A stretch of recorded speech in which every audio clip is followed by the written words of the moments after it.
Let me explain about the result of this good research by ILO. You can see the different color and the different grade of the impact of AI on this occupation.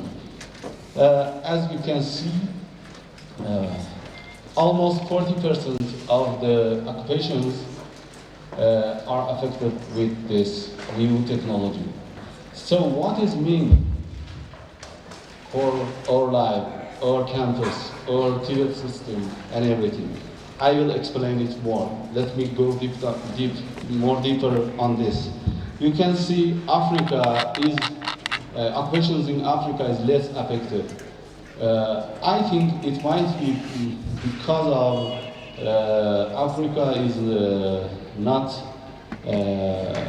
highly developed, and Africa has not adopted very high new technology yet.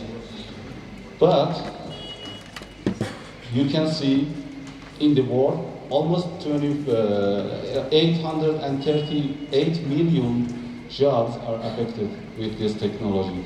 But in Africa, 105 million jobs will affect it. Let me skip this. I just want to show another. What kind of occupations are most affected? This is showing that some occupations that can be automated is mostly affected. Even web and multimedia developer, statistics, financial sector, accounting, clerk, and this kind of occupations are affected with the AI technology. So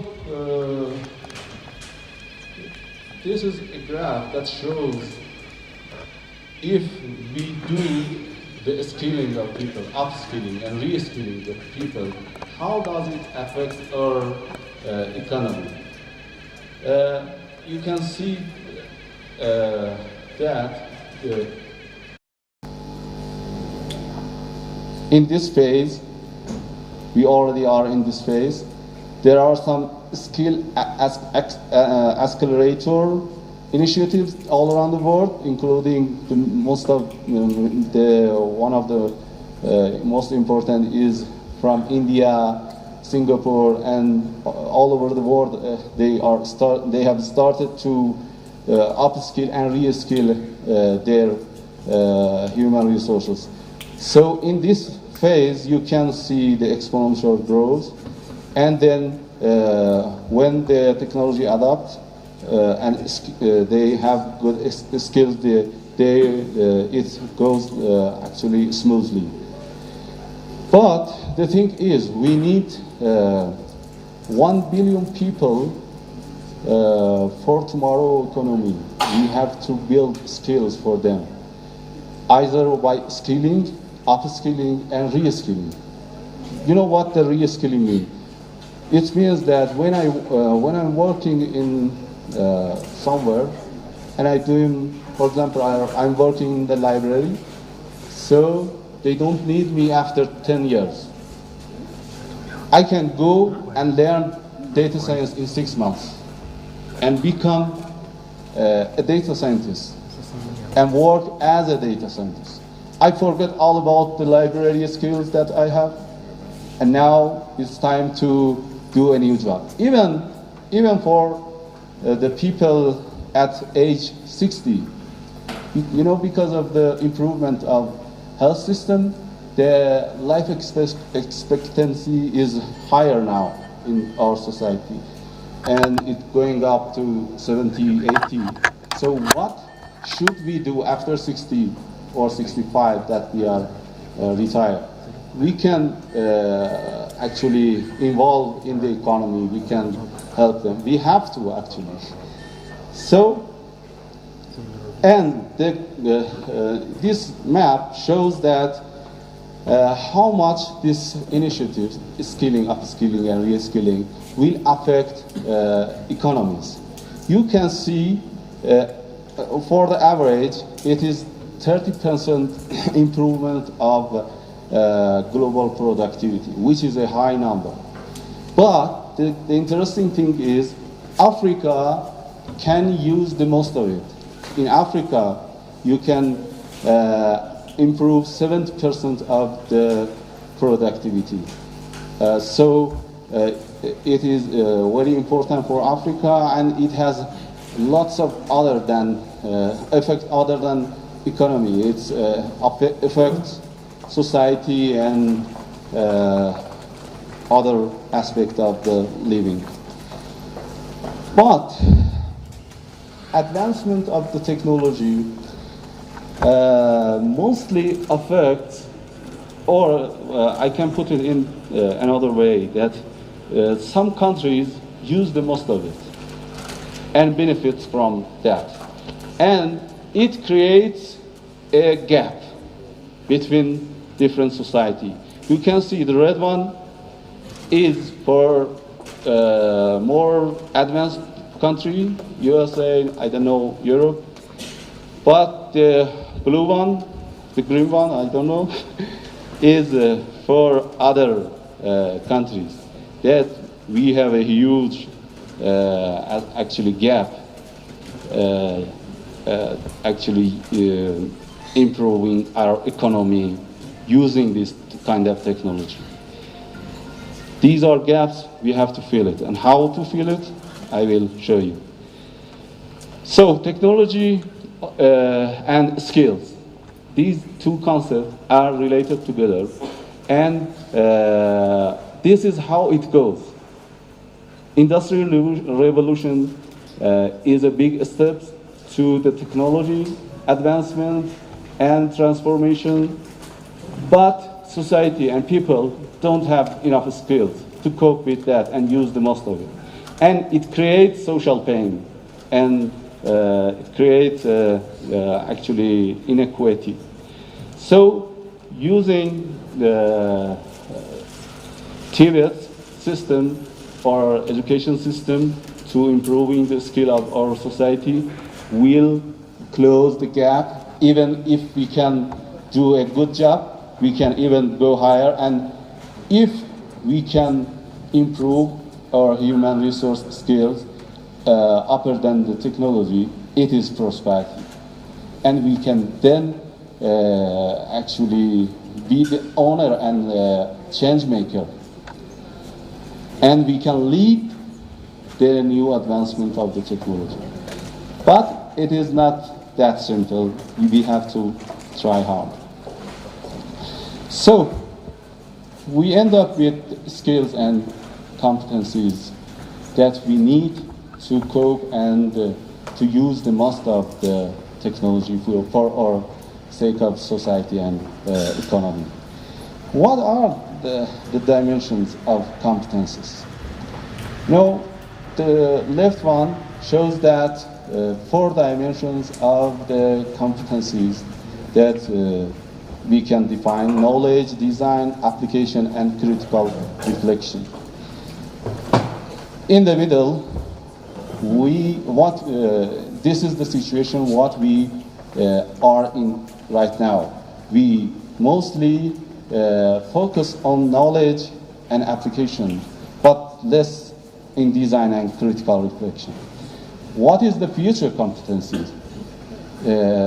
Emphasizing on the other part, the green part, the design, innovative, creative, critical reflection, analytical reflection, and ethical. Ethical is also very important, that we have to use the technology responsibly.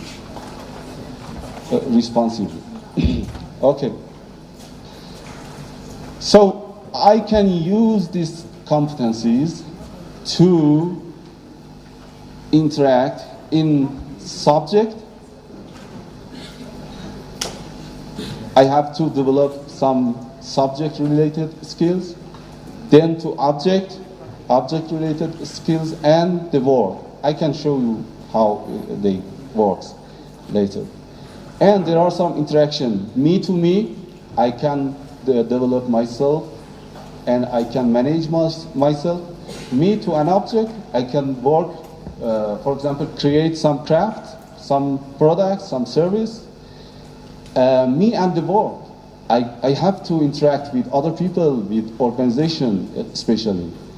So these, I need some competencies to do all of this. So the area of action, you can see in yellow, hopefully, yeah. We are going through the guidelines to the self-organization. I said that in Society 5 and in Industrial Revolution 5 is human-centered. So we are going through the guidelines to the self-organization. Through the application to advancement, through the organizational structure to enabling. So let me go further. This is a study done by a German institute. They profile future skills like that. I want to show what competencies and skills we actually need. We don't have to focus on one orientation or one aspect of the competence. We have to consider a complete competencies that we need. So this is one of the sample. You can see the roadmap in the left, in the right. It starts from ethical competencies to the organization related and objective related. You can see the main part and the start point is self-management, and the competencies who is related with myself. I can improve myself, I can learn, I can actually ethically do things and something else.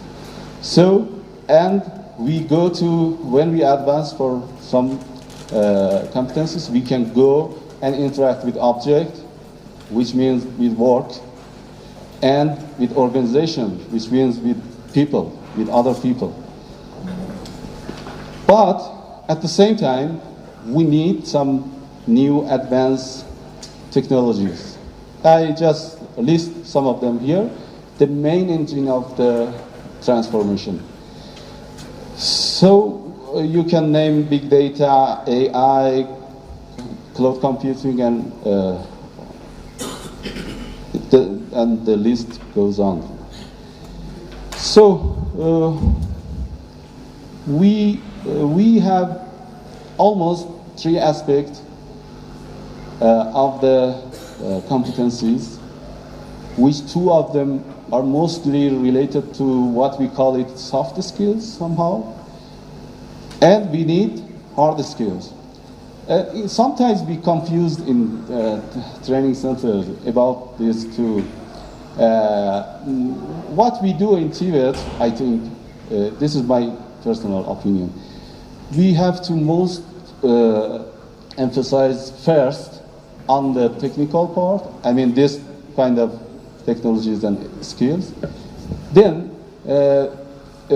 we can actually expose our students to the other soft skills.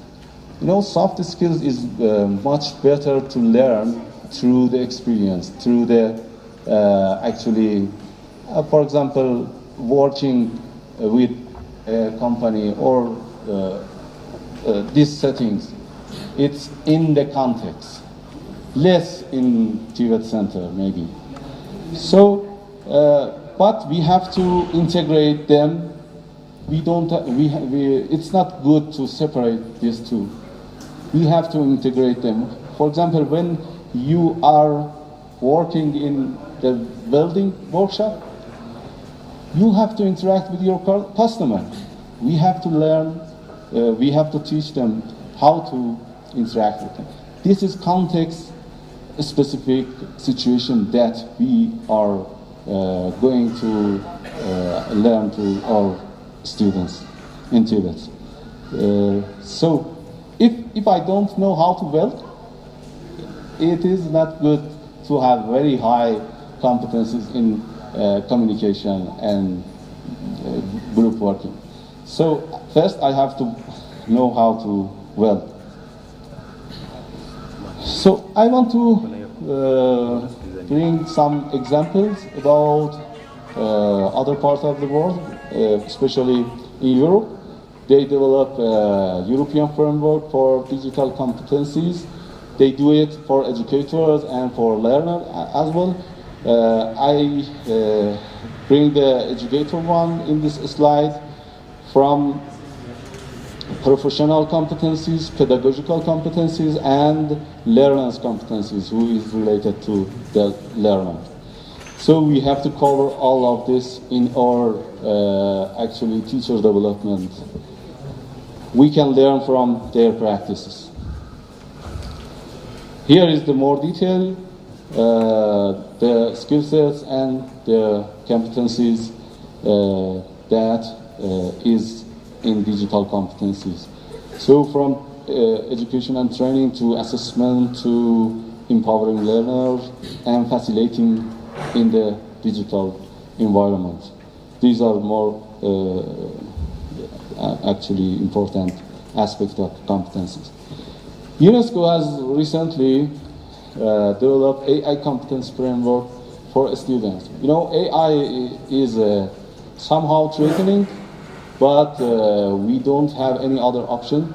We have to actually embrace new technology. So it could be better to open our eyes and from the very first beginning teach our human resources to act responsibly and consider ethics and good practices, human-centered mindset in the new technology. So I don't want to explain this framework. They have also developed the same framework somehow for teacher. This is not for TVET teachers, it's for all the teachers actually. So AI pedagogy is a new term. We can use AI to improve our teaching practices. It's very helpful. And AI for professional development is a very good tools to help our teacher to improve their skills and abilities. And instead of spending lots of money and time to go to actually session or workshop, we can actually use AI to improve ourselves. This is another example from India. India, you know, they have this saying that I think PM says that India is the capital of skills of the world. So they are emphasizing on development of human resource and focusing on the skills. They created a new ministry named Skill Development and Entrepreneurship, and several entities and organizations are involved in, including private sector, well involved into it. So this is one of the initiatives, Future Skills Prime. You can see all the new technologies and all the soft skills that I was talking about. They try to put it in the TVET context and skill development context of the country, and they are trying hard to do that. Another good example is Singapore. Singapore Skills Future is the name of the initiative, and is actually a whole nation movement that encompass an ecosystem from the government, individual employees, unions, training partner, industry partner. They are collectively trying to improve their skills of the human resource. You know, Singapore has one of the best human resource in the world. You can employ an engineer from Singapore and you can see how good he is or she is at this. So why it is so? Because of this kind of initiation and actions they are collectively doing in upskilling and reskilling, and develop. They don't just deliver course. They have a comprehensive approach. They do they give credit for all the people.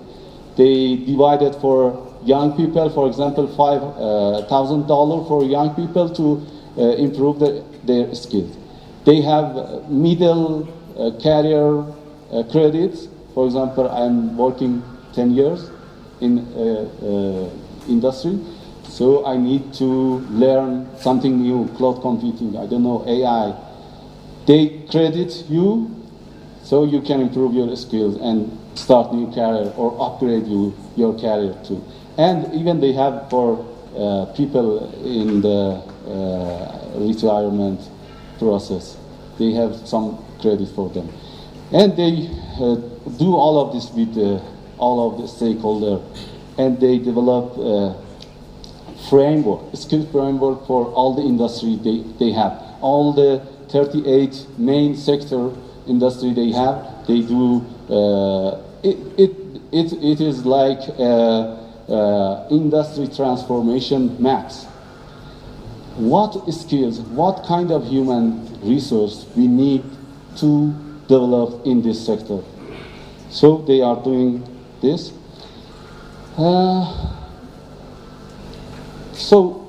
I'm going to another part of my presentation about digital transformation. We can divide it for understanding, for better understanding. We use digitization, which means we don't use a paper anymore. We just make the data on the computer. Then digitalization, which the process of leveraging digitization to improve business process. We use that digitization to improve the business. This is called digitalization. But digital transformation is activities, process, products, and models to fully leverage the opportunities of these digital technologies. So keep it in mind, how can we do it in TVET? We actually, this is TVET digitalization roadmap that we work on it in Iran. We have to empower staff. Everything starts with a good staff. Like I can see lots of trainer and teacher, good teacher here. We have to provide infrastructure for technology. We have to good access to the internet. I don't know, everything, every infrastructure, electricity and other. And we have to work to production of digital content and delivery systems. We have to empower our teachers so they can use the technology to create and use digital content in their teaching and learning practices. We have to do the knowledge management, regulation, and rules will help us.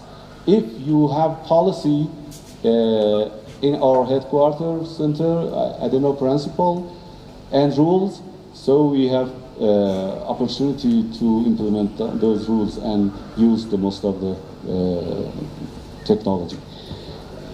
And one thing might miss is digital culture.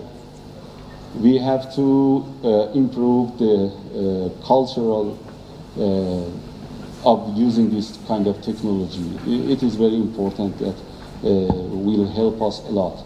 And digital training development, you are familiar with that, and research and innovation.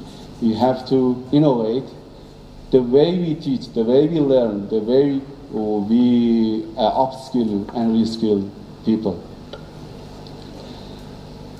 So at TVET, which is one of the main organization active in informal TVET sector in Iran, we have developed teacher competency framework somehow similar to some of them are similar to what we saw in the European digital competency framework, but it's somehow actually adapt to this organization content. What is this message is every teacher must become a digital teacher. So we have to prepare them. I did a survey, a national survey of digital skills and competencies of TVET teacher. We asked 3,500 of our teachers about 17 of using digital technology in their practice. It is interesting that above 50% of overall score it was the average actually score for all of them. But we have some actually improvement area in the digital learning design and e-content production and cybersecurity. These are the main improvement area. We have to work on it for our teachers. Then we have another co-action project, Univoc project, with 5 countries, China, Philippines, Thailand, Maldives, and Malaysia. We actually work on the digital competency framework for the teachers, and we come up with this framework that you can see 5 domains of digital competencies for teachers. Why digital competency framework is good for us? Because you can develop a shared understanding of what it should be and clear development pathway. You can actually create a development pathway for your teacher so they can improve. After 5 years, 2 years, they are in a good position and they are a digital TVET teacher. And it improves capability and practitioners to use digital technology. And of course, is leveraging and improving the learning experience. I want to skip this one. So at Iran, I was the general director of research and curriculum development. During that years, we have developed competency standard for 150 occupations. It includes 3,500 competency standards. This is what one of the distinguished leaders yesterday was talking about. Modularization of the training in TVET. We can use this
before, yeah. In the middle, yeah. This is very interesting result of this project, and this is continuing, and we are working on that. We cover all the this 5 and 6 areas. We do this map. This is kind of map for developing the new industries and digital actually economy. And for the other parts of the digital roadmap, we are using digital platform in TVET for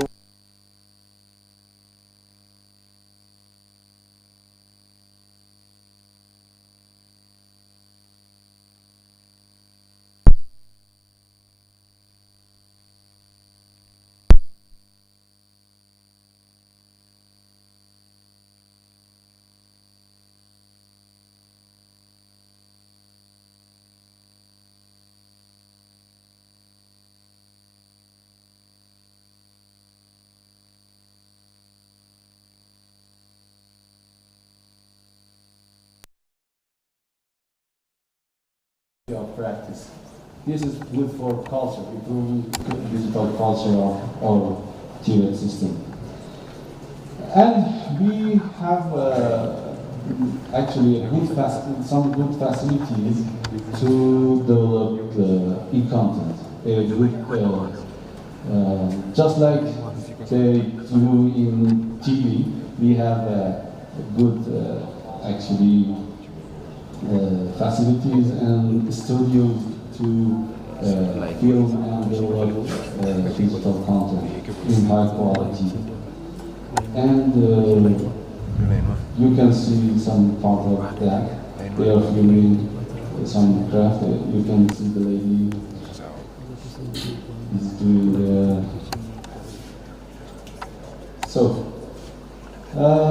we also build capacity among our TVET teachers. We train them how to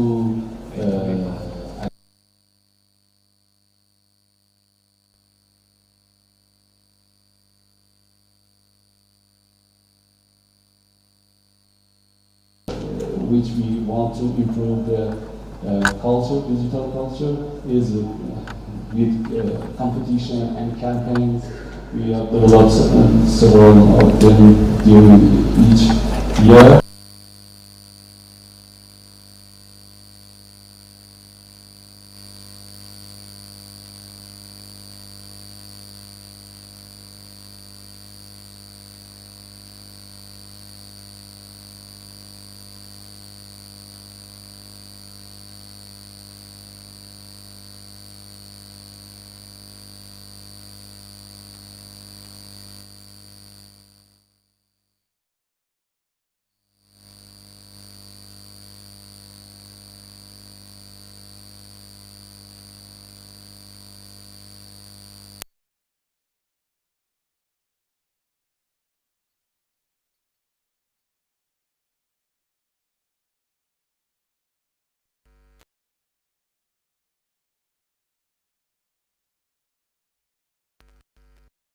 I don't have. Can you? I think we don't have. Okay, this is a partnership, a collaboration with the private sector. We provide the studio, the equipment, and they have a very good experts content. They actually produced the content, video content, animation, and everything, even application and website to deliver this kind of training. Let me.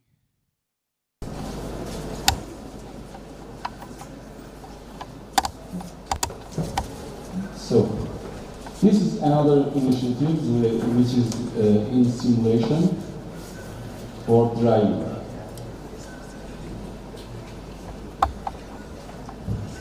wish you can hear this sound, but that's okay. It's a knowledge-based company. Most of them are young students and graduates that develop new simulation system they use for actually training drivers. This is a car, the ordinary car, but they have developed some actually other equipment like dump truck, bus, even skeleton. You can sit on the real actually car. Everything is real. You can see the video. Everything is real, and the system analyzes your behavior in actually your driving and give you some hint to improve your actually, and it helps the Ministry of Transportation. I don't know exactly. They use this to train jail actually professional drivers. You can see here the dump truck simulator. This is just the same as dump truck actually driving position. So you can go there, and there are lots of scenarios developed and lots of errors identified from the past event or from the accident and everything. They analyze the behavior of the drivers and situation, and they put it in scenario, and you can actually use this device several times to learn how to act in different scenarios, and it's really interesting. And this is my colleague driving a bus. It looks like a bus, but it's not a bus. And it's not a window, it's a big screen in front of you. And even you can feel the movement of the car and your seat and everything. And all the equipment are real. So, and another good example is blowout prevention system. You can see this is a very complicated system to actually prevent accidents in oil and gas sector. They develop actually simulator to train technicians how to assemble, how to disassemble this actually sophisticated equipment. This is sorry in Persian language, but I can explain that we have the training for opening and assembling all the equipment. We have some session to exam. You have to imitate all the process.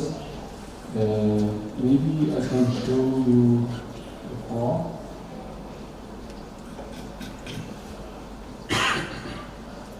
So first you have to remove this screw. You can see the actually what is shown in this car. This is just a demonstration but you can do it by yourself. Click on some actually I can show you. So let's start here.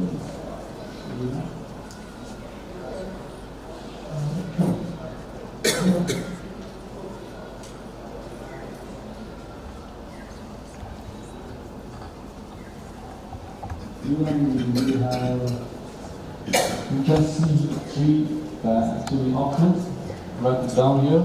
demonstration that teach you how to do several stage for actually review and for the exam. This is exam. So I have to do this fold, I think, maybe these 3 and 4. And I submit it. Yes, it's okay. If I do the writing, it has actually warn me to and guide me. So it indicates that this is not the right thing. So this let me. Okay, skip this one as well. So, I want to share some lessons learned from this kind of activities. Infrastructure alone is not enough. We have to, we have got a good studio. We have tried to develop some digital content for TVET. But when we partner with private sector, it turns very well and it goes very fast. We don't spend more money. We just find some private sector and share our capacities. So this way we can improve. And upskilling must be continuous. It's not enough to during this month, every morning you can hear something new, something that blow your mind about AI. So there are lots of tools, there are lots of technologies. Every day is new technology and tools are developed. So we have to learn continuously. This is one of the good competencies that we talk about during my beginning of the presentation. Learner-centered design is a key. We have to actually consider this technology when we developing new and innovative pedagogical system for and the partnership. So we have to integrate AI in our own curricula and even in our practice in TVET. Cloud-based learning ecosystem. We have to create a cloud-based learning system ecosystem. Innovative teaching and learning practice. Strong public-private partnership. International collaboration is another key point that RVTTI is doing good, inviting us to learn from you and your experience and sharing our experience. It is very useful. And knowledge exchange, which we are in. Okay, thank you very much.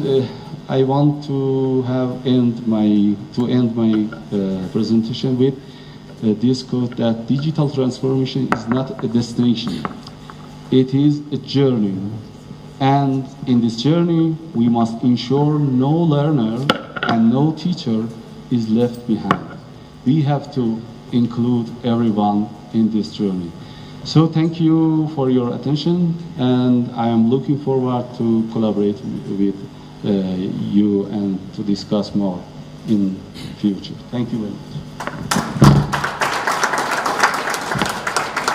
Thank you, Dr.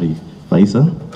I would like us to give him a round of applause. A very good one, Obama style. Okay, now let's do it the normal way. Just give it a showering round of applause. Thank you, Doctor. Yes, I want to say this, that we may not welcome an reaction at this time. We'll do it together after the second presenter has done it. So, Doctor, you can have your seat, and let's appreciate him as he sits down. Thank you so much. Now, our next presenter, allow me to introduce him this way. He is a father. He is a PhD holder in curriculum studies and instruction. He is a director of quality assurance and accreditation at the University of USIU, University of USIU, let me say it, USIU Africa. He is a quality assurance in Commission for University Education. He is a consultant in NEC, Kenya National Examination Council, a founder of the Coordination Center for Networking of International TVET Research. He is a member of Kenya University's Quality Assurance Network and an editor in KEM Journal of Educational Leadership, educator and quality assurance practitioner. He is going to present on a topic called Tech-Ready Youth, Shaping Employment Through Digital Capacity Building. Let's put our hands together as we welcome Dr. Peter Changwila as he starts his presentation. Welcome, Doctor. Thank you. Thank you, Evans. How much time do I have? 15 minutes. 15, I can do less. Okay, yeah. Distinguished policymakers, esteemed industry leaders, respected scholars and students, good morning. I am honored to make a keynote in this gathering at a time Africa stands at pivotal crossroads, be it economically, socially, politically, spiritually, and especially technologically. This is the time that we need to get it right. The theme for today, shaping employment through digital capacity building, is not only timely, but it is foundational to our continent's development, peace, and prosperity. When I was given this topic, I chose to be a bit biased and focus more on sub-Saharan Africa. That would mean I have left out 6 of our brother countries in the north: the Egypt, Libya, Algeria, Sudan, and Morocco. But that's not to say that they are not part of us. I only picked sub-Saharan Africa because of the commonality in the things that are happening in our region. Now, one of the objectives of my presentation is to implore you to have a mindset, because for so long a time we have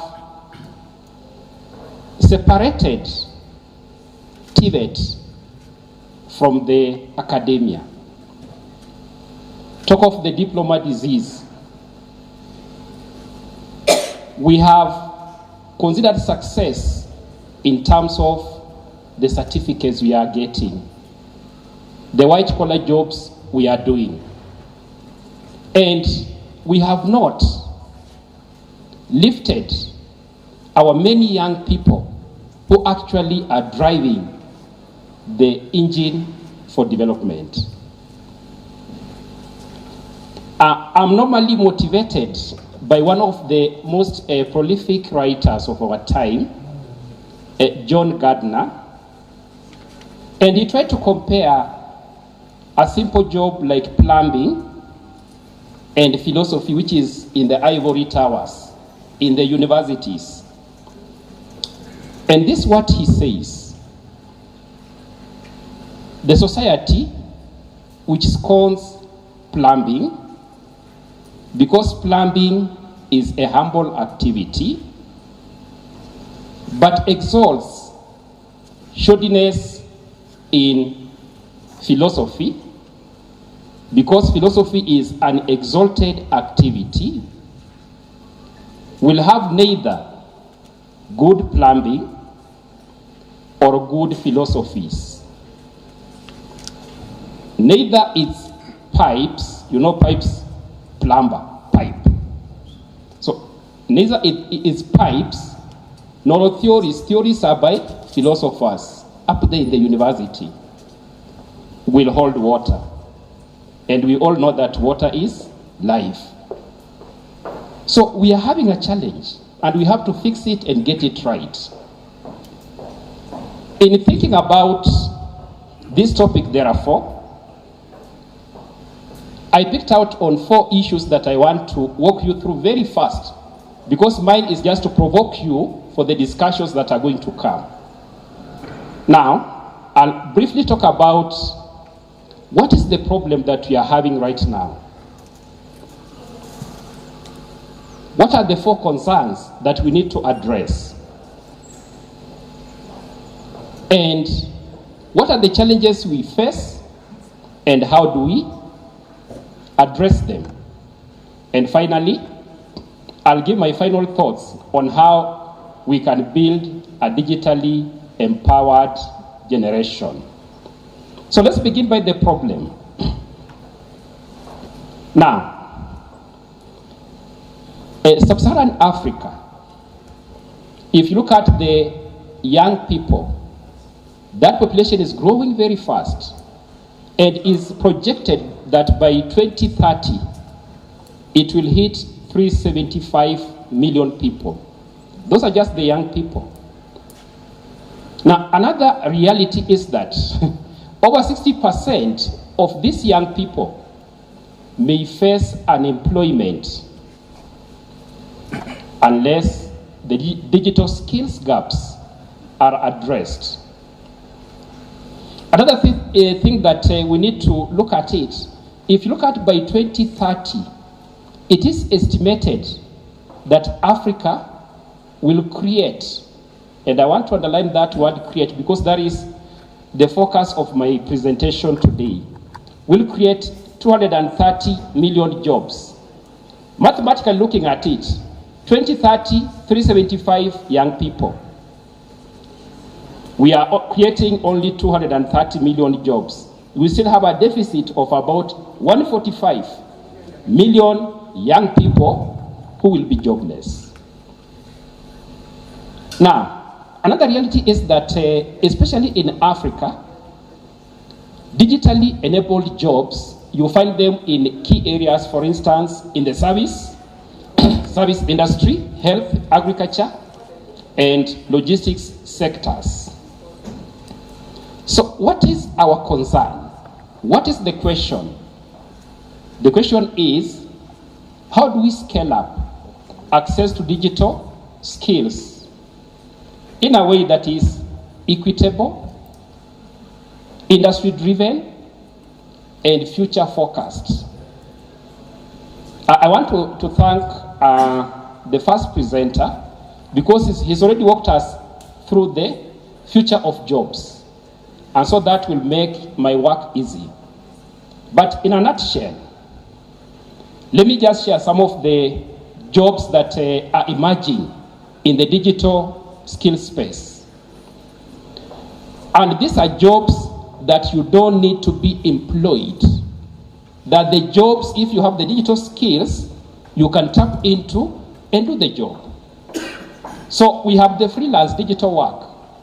I know most of us, if not all of us, we are either on TikTok, we are creating content, and so on. That's an area that is open, free for all. Software and app development is another area that we need to venture in. AI and data analytics, I think is been well discussed by the first presenter. Cybersecurity, e-commerce, and digital sales.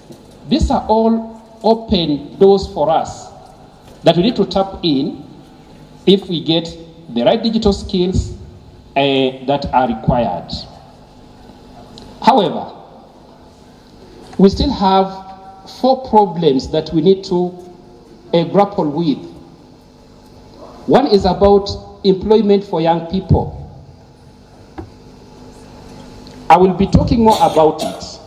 The other problem is about digital readiness. How ready are we?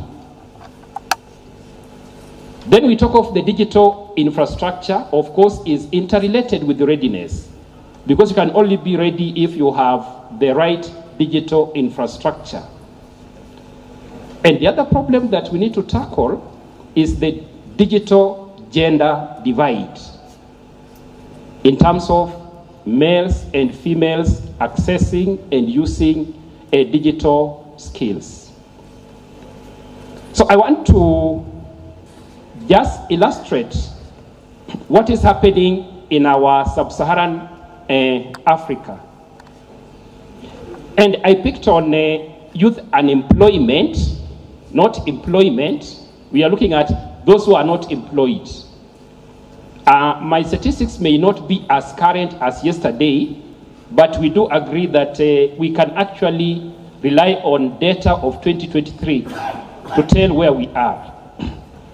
So the population that we are considering are young people, 15 to 24 years. Most of them are seated here today.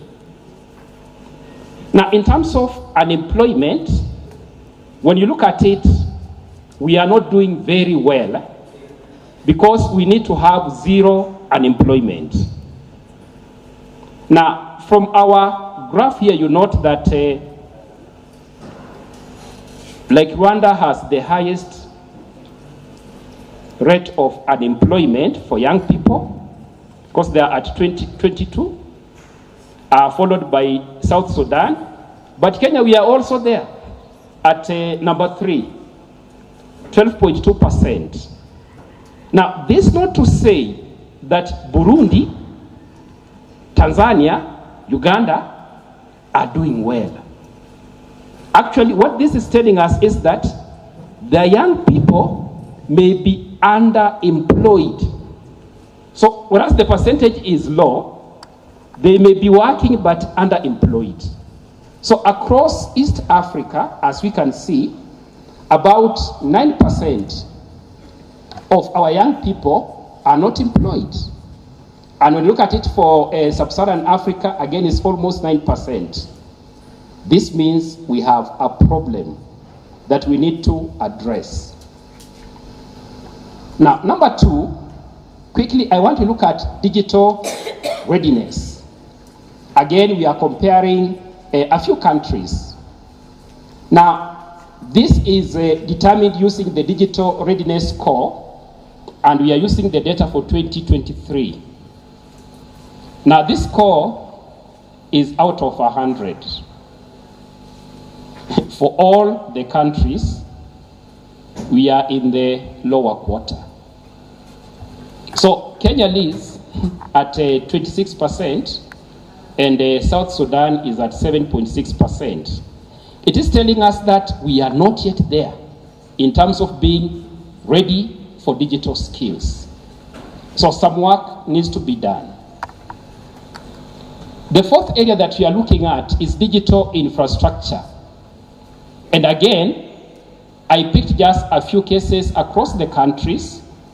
And here we are looking at, digital divide. gender divide. In terms of gender, how are we faring? Now, if you look at the digital skills proficiency, how proficient are you in digital skills? And by this, I'm talking about digital skills and not digital readiness, digital literacy. I think that would be something different. You may be literate, but you may not be proficient in terms of the skills. So if you look at it, for every 100 males who are digital skills proficient, only 65 females are in Kenya. That's what it's telling us. But again, if you look at it in terms of male versus female, you notice that the percentages of females across these countries being in the gender divide in terms of having digital skills is lower than the males. And again, when you look at in terms of employment now, more females are unemployed across all the countries compared to males. So we can see that gender divide is there in terms of being proficient and also being employed in the digital skill space. Women are not achieving as men. Finally, digital infrastructure. Now this one, I picked two areas that we can look at to tell us where we are. ICT development and ICT network penetration. And here we are using the ICT development index score and the network readiness index score. The same trend can be observed that Kenya seems to be doing much better, followed by Rwanda. And as we go down, you find the scores are reducing for the other countries. But again, those scores are not as impressive because you need to be at 100%. Kenya, we are at 75% for the ICT development, and we are at 45% for the network penetration. So these four are issues that we need to deal with. And therefore, I want now to quickly say, to look at what are the challenges that we need to also address. And I know that in the papers that are going to be presented, most of them will help us understand how to navigate these challenges. Now, the challenges are many, as we can see. We need to address all these challenges: digital literacy gaps, insufficient infrastructure, cybersecurity, limited digital workforce, and so on. I will not belabor this because I know it's the substance of discussion today. What I want now to walk us through is how do we address these challenges. Now, there are a number of things that we need to do.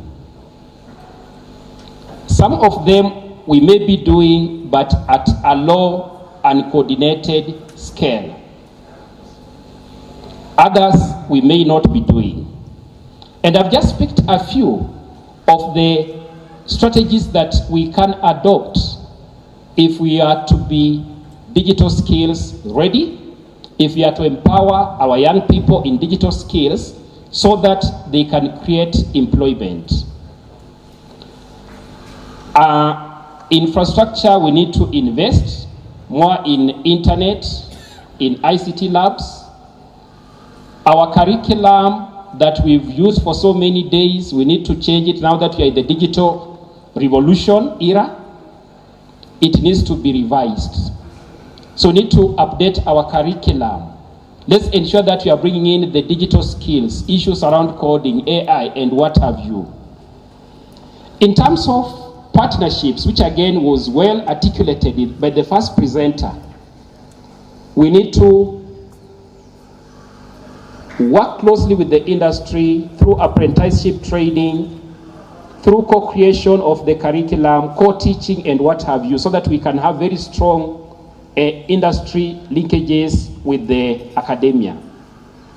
Training of the implementers, the teachers, is something that we cannot leave out. We also need to address the gender divide by coming up with strategies, for example, scholarships, to ensure that we bring on board those who are underprivileged. We need to change maybe our delivery approaches so that we can reach those who cannot access our education. And then we need to reconsider our certification approaches. Issues to do with the, must you complete the program to be certified, or we can give you a micro-credential, you exit at any point in the system. So these are just some of the things I felt can provoke our minds as we move into the next stage of this presentation today. And I would want to summarize, and this is my call to action, that digital skills, one, are not merely technical. They are transformational. We need to transform our society. We need to impact the society through digital skills. So let's not just look at them as something technical we are acquiring, but we embrace that transformative pedagogy so that we can impact the society. Let us forge bold partnerships across government, academia, and the industry. Let us fund innovation, rethink learning, and center the young people in our digital development agenda. Again, this was highlighted by the first presenter. Now, if we do so, Sub-Saharan Africa will not just consume technology, it will create it. The future is not tomorrow, it is now. Let us digitize the future. Before I close, I want to make an observation based on his presentation, because he was able to walk us through the globe, what is happening. Kenya does not have a national digital skills framework. Without that one, we are going nowhere.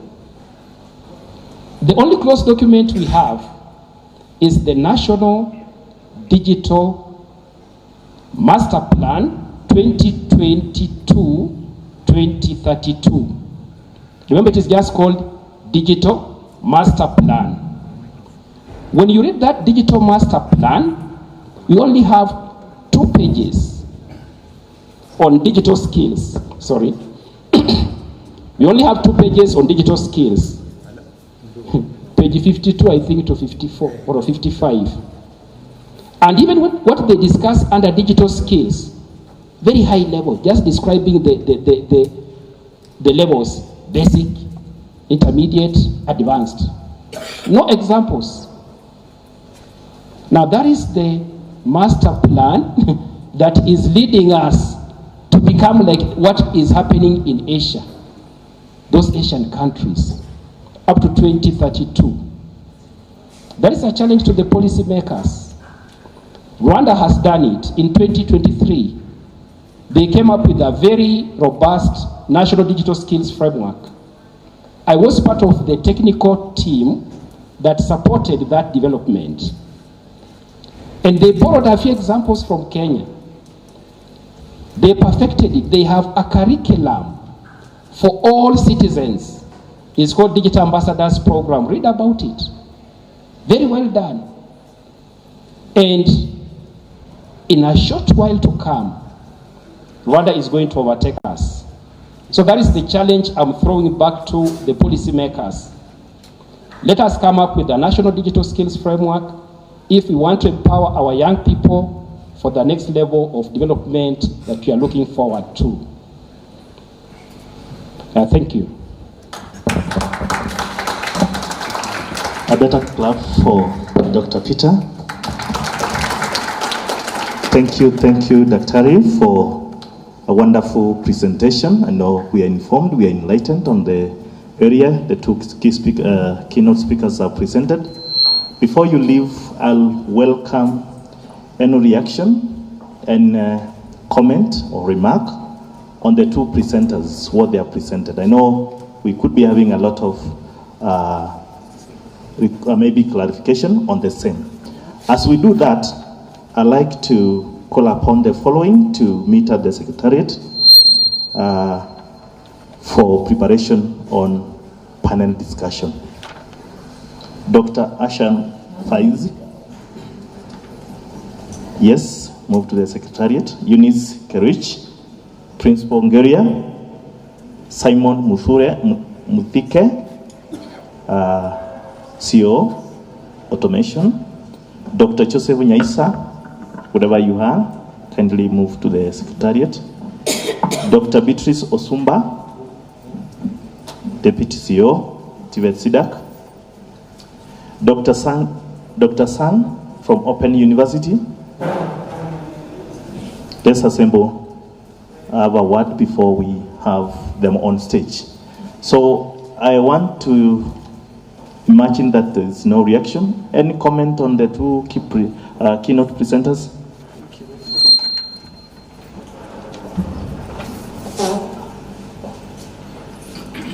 Yes? Anyone who feels like wants to make a comment? Now,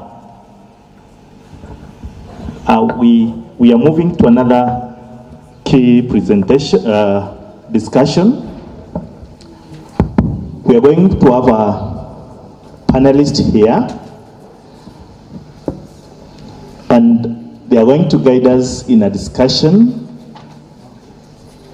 where they'll discuss various areas in our country, and you'll be required to ask them questions depending on the area they'll be discussing about, and then we shall learn from them, because these are very experienced people.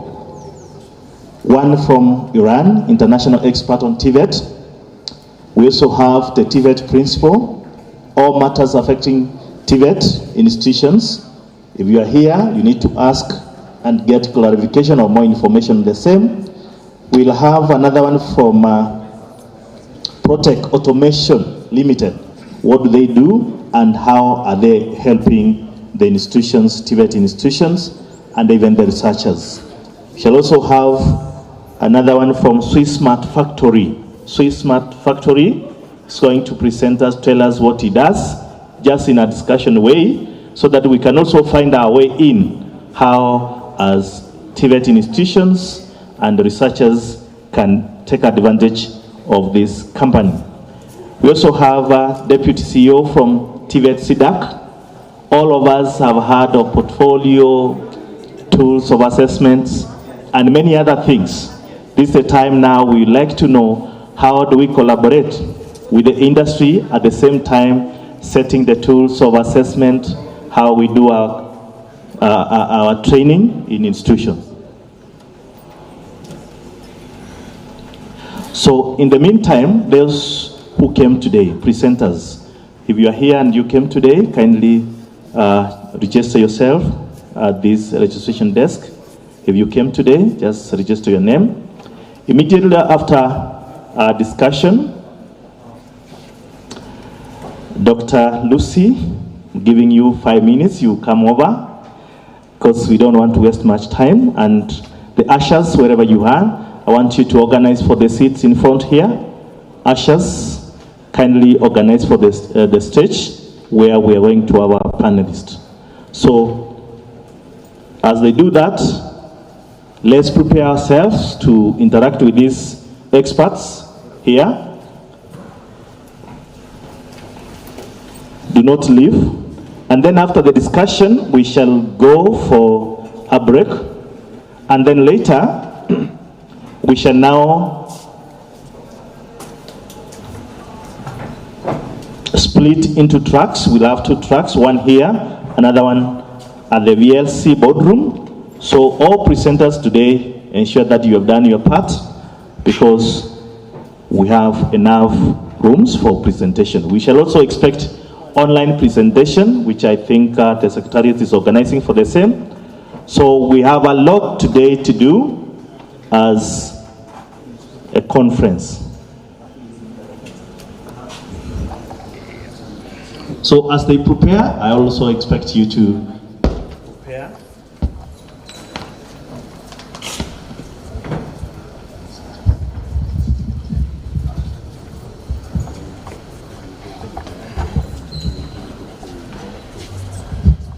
Good.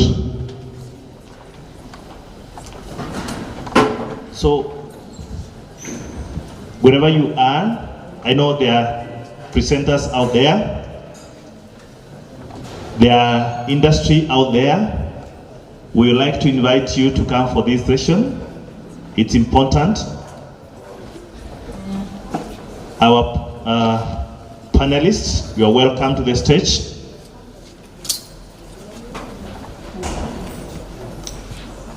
Welcome on stage. I've told you there are a lot that you like to know from these experts. I want to repeat.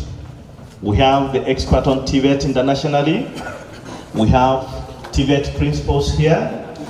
We have automation company, the CEO is here. We also have the Swiss Smart company. We'll get more information on the same. So can we clap for them as they prepare to present? I'd like to get Dr. Lucy. I want to hand over to her as she prepares to introduce our panelists today. All that we need to do, listen to what they do, just find your way how you actually take advantage of what they do, and they're going to enlighten us on what we are required to do. So at this point, allow me to invite Dr. Mark Odero to introduce. Good morning. Where was it? Good morning. My name is Mark Odero. I'll try to stand somewhere where I don't obstruct any of our panelists. And today we are going to have a discussion on dual TVET.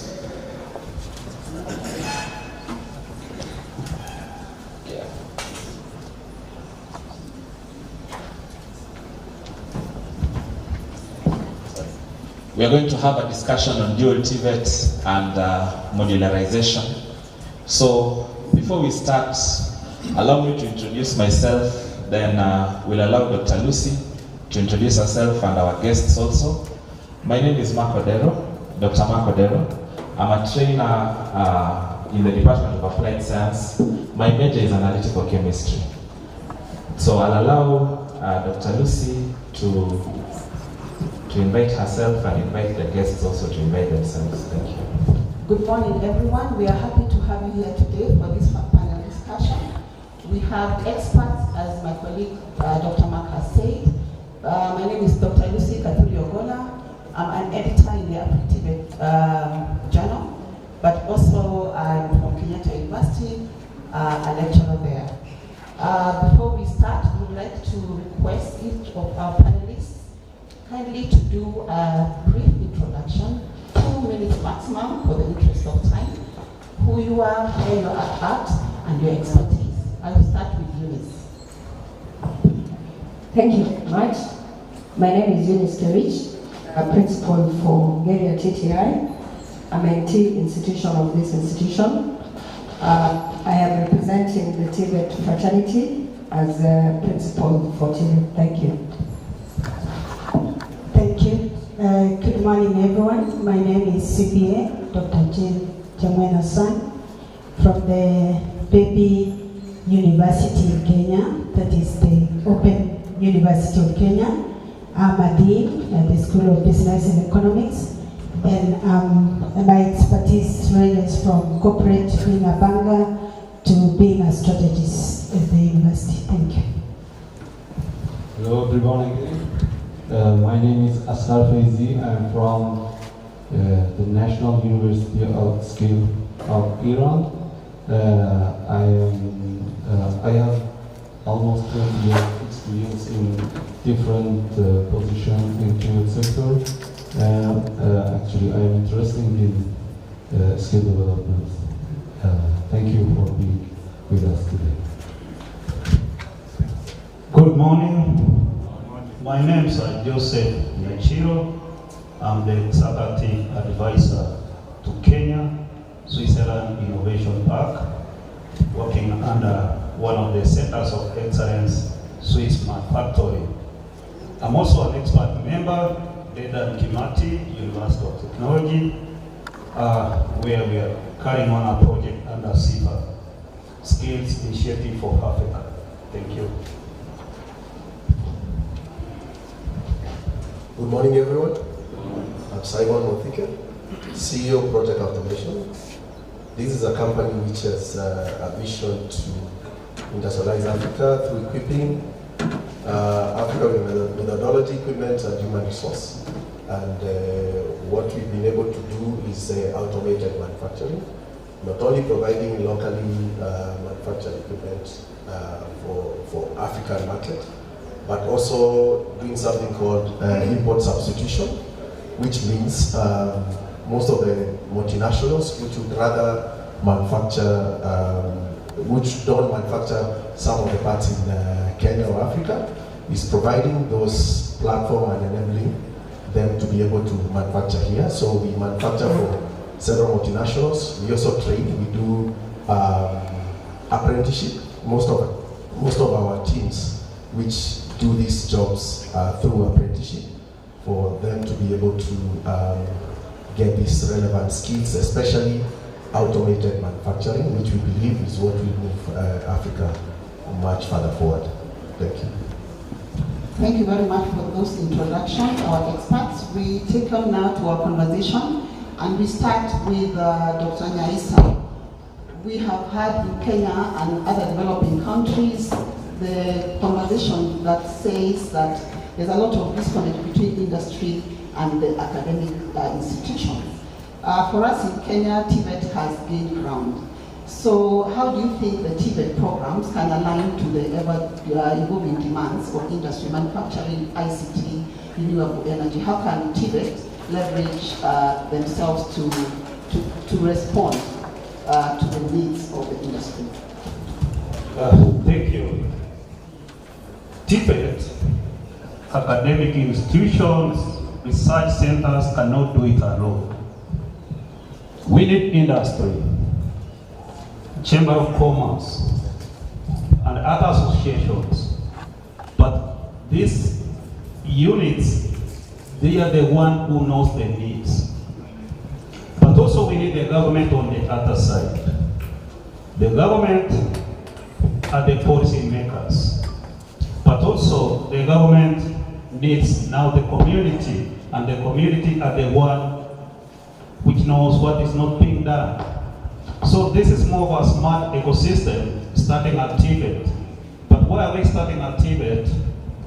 When we are training our young people, we are preparing them for the job market. If you're looking at, like, for example, the Kenya Association of Manufacturers, soon they will be coming for these young people, but they will be coming for people who have smart skills. My colleague yesterday from Uganda was saying that, according to his research, Switzerland is at the top of the innovation globally. And I want to agree with him, and I want to thank with him, and I can give you an example of Switzerland because I'm working with them. When Switzerland were facing some digital transformation challenges, one of the things they did is they started some innovation parks. And the government was able to fund them. So most of my colleagues have been talking how government can fund, and that's the biggest challenges we have. So in Switzerland, we have about 10 innovation parks. They are spread all over the country.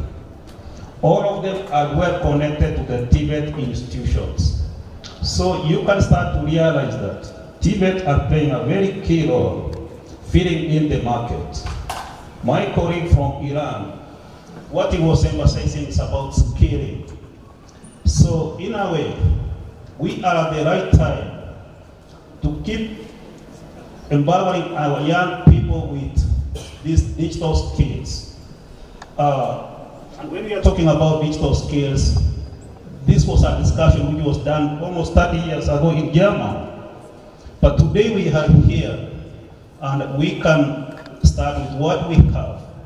I've been interacting with young students outside there, and one of the things I was observing is none of their innovations as integrated and technological advancement or in technological applications. There is a guy who will be tapping solar to clean water.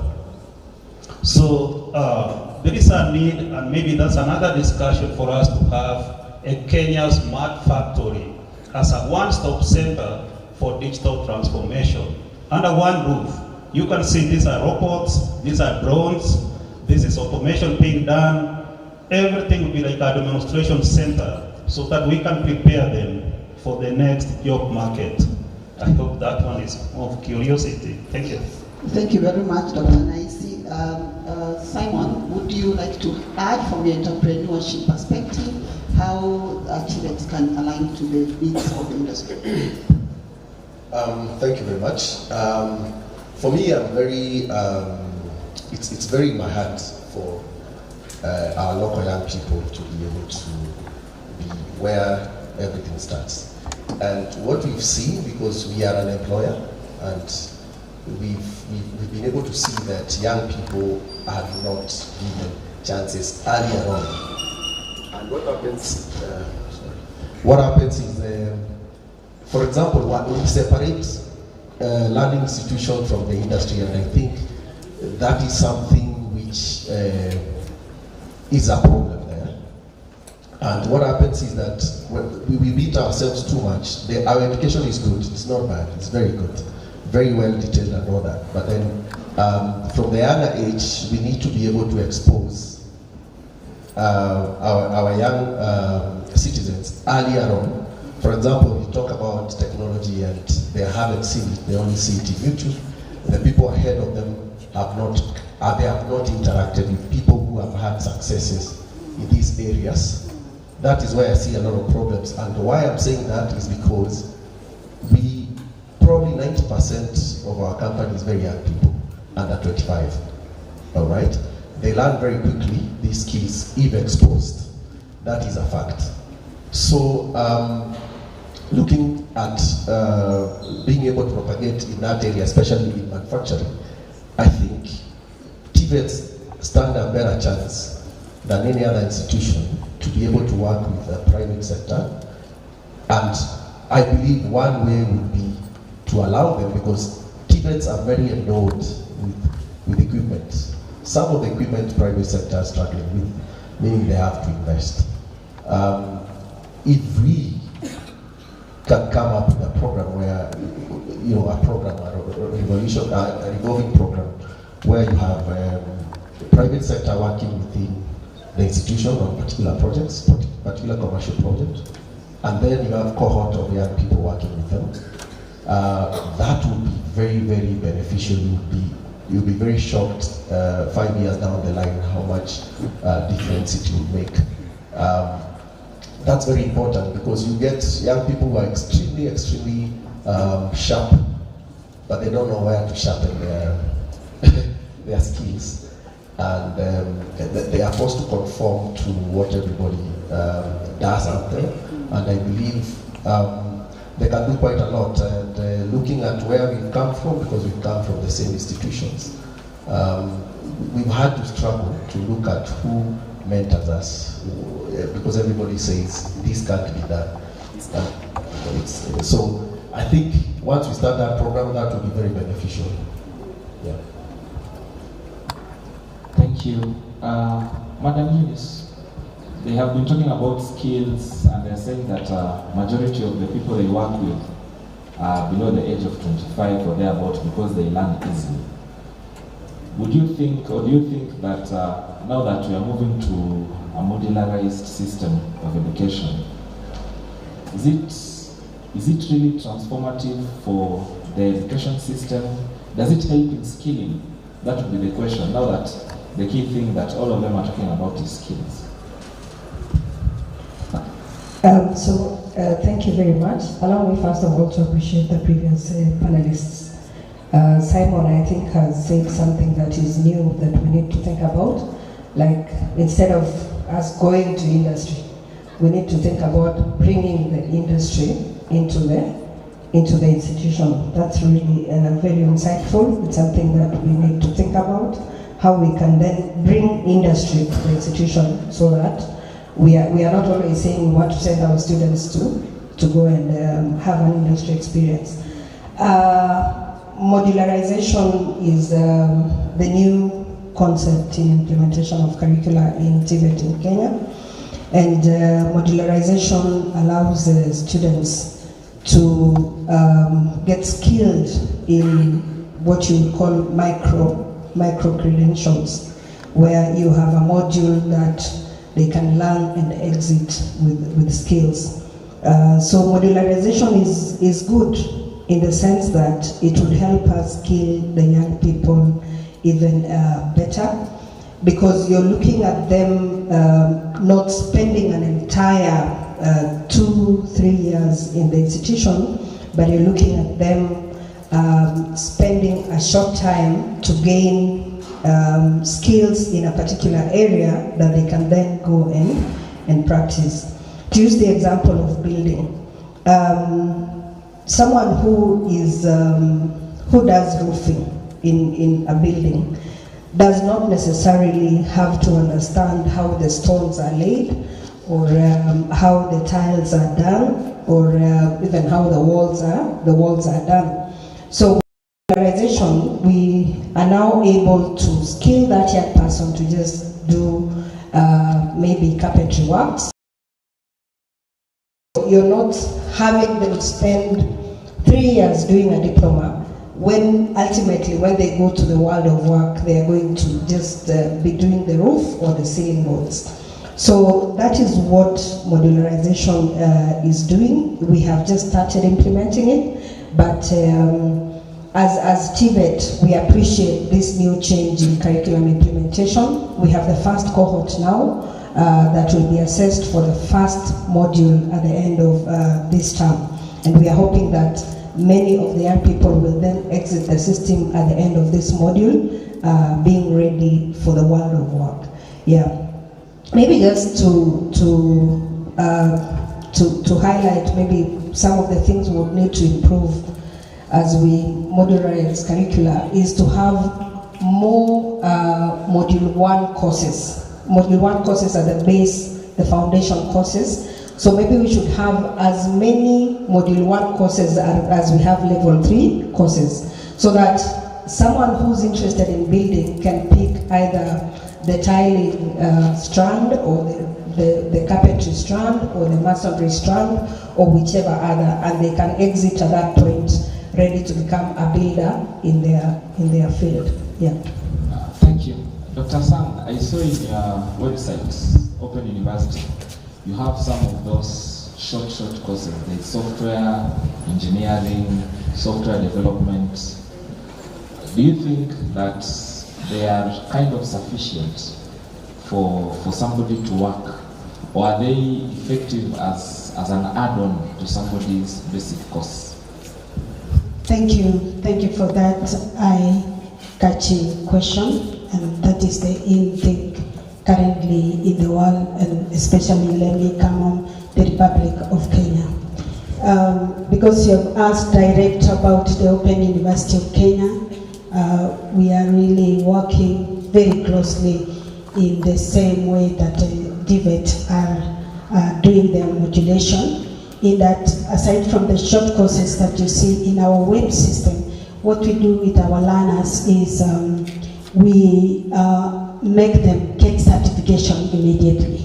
So we are not just interested in having learners master their theory. What you do with that theory, so you learn the theory and at the same time put that theory into practice. So like if you are doing a degree course, after 2 years, you get certificate in that particular program that you are training, so that because we are a flexible institution or university where our learners are not in a classroom like the way we are today, they are out there in the field. So until I meet you in the evening or in the morning, what will you be doing in between that time? So if I told you yesterday a theory, can you take it to your work or place if you are working? For the short courses, yes. As our learners are learning the various programs that they are in, they may see that if I'm learning like business, I may need some courses in IT, especially let me leave the software engineering and talk about AI. There's no one currently who can do without that partner, the AI. They are becoming partners for us. So as our learners are learning, then they pick very fast the short course of AI because we will not restrict. And after some times, like there are certain courses, we have program of leadership and entrepreneurship where we train different courses in modular form. As you put together those modules, which are also in our website, for example, corporate governance, all of us need to know how to govern well, and you can't do it without having corporate governance skills for you to become accountable for what you are doing and responsible. So we have such short modules, short courses in module forms, and they can stack them together to become someone earning postgraduate diploma in leadership and accountability. I was just giving an example of some of these short courses we have. We stack those short courses into becoming a profession, or you get certification or diploma or a degree as you move forward. Because we don't want the learners to remain for a very long time. Remember, the job advert we get day in, day out, they ask for experience. Where will these learners get experience if we are busy with them, showing them the theory? They need to learn that theory and put it into practice. Thank you. I hope I have really said it very clearly what you wanted these listeners to hear. Thank you.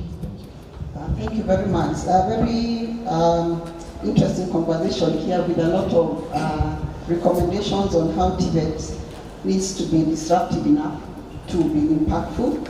And for part of the disruption to happen, we need to learn from other people what has already happened. Dr. Faizi, you have done a very good presentation today with examples from different countries. So to take that conversation further, what are the best practices would you recommend to a country like Kenya to take its dual TVET systems further, and so that it effectively responds to the skill? Thank you.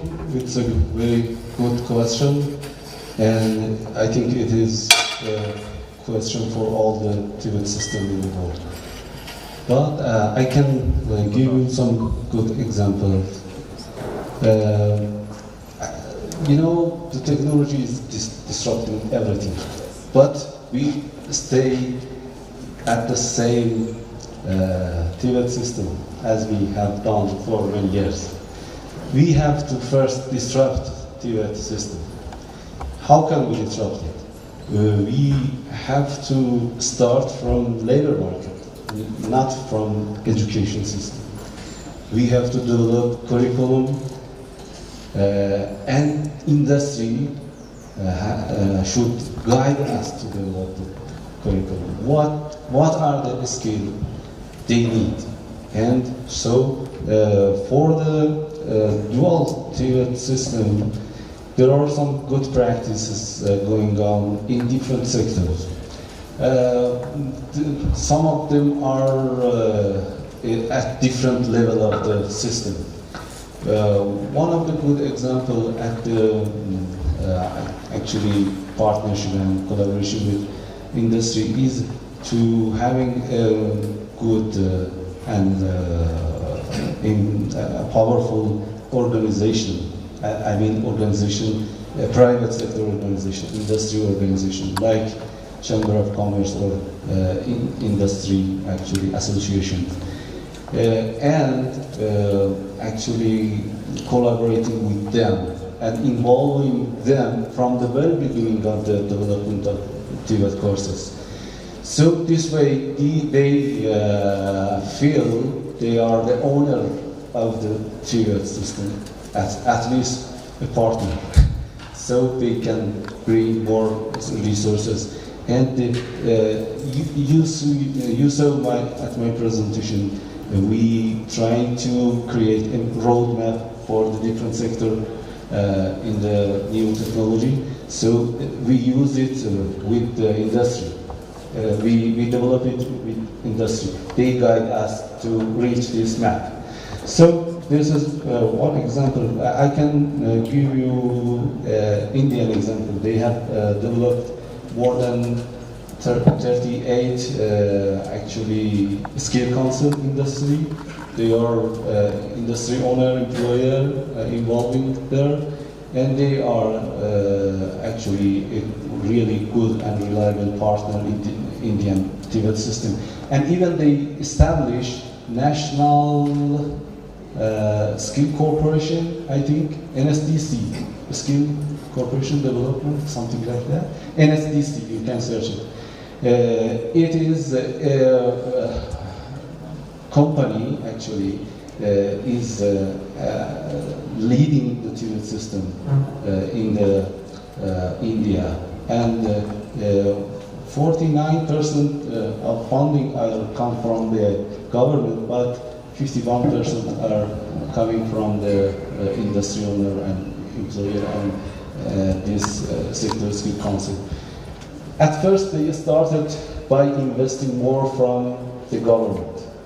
The government invests more, so during these years, they developed and they improved. And now, right now, employer and industry owner are taking over, and they are doing the skill development in India. This is a good example, I think, I can share with you for dual system. And in Iran, we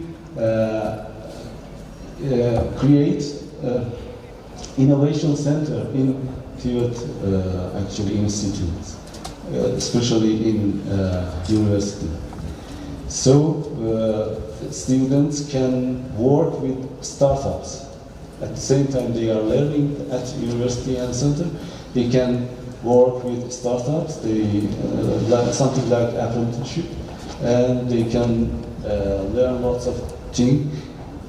One of the other options is involving real-world problem solution in our TVET system. You know, students come to the center to solve real-world problems, and these problems comes from industry and comes from the companies who need to solve the problem. So TVET teacher and trainees can help to actually find a solution for it. I think this is enough for this. Thank you very much for those insights on best practices. Thank you. So, Dr. San had said something that I know. You see, the people who are seated in front here are lecturers, but the ones behind there are students. So I know they have questions that if I don't ask, they'll say this conversation was for us. So let me ask a simple question, my brother Simon, because you're an employer. Would you employ somebody with certifications? Because that's the narrative that we are pushing. If somebody comes with a certification or a modularized course and say I'm a certified software engineer, but I've not done a diploma or a degree in computer science, would you consider such person qualified enough for you to employ? Very good question. Very key. Actually, the market right now is going for a particular skill, not the whole education.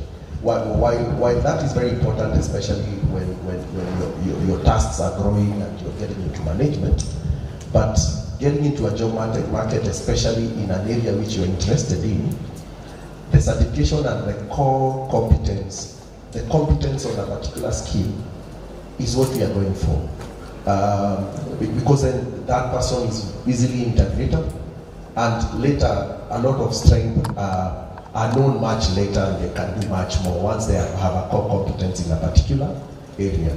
And that is what every industry is going for right now, especially when you look at most industry, ICT, manufacturing right now, they are going for particular skills. And I'll give you examples. For example, us, when we started, we could not get a particular skill. And those are not, just machine operation, for example. But what machine operation? A particular CNC machine operation, for example. We had skills of, say, design for manufacture. You'd notice here we train design, right? But then there is design for manufacture. Here we train more of someone who's, you find the industry and most institutions train draughtsman. You are told what to draw, you draw.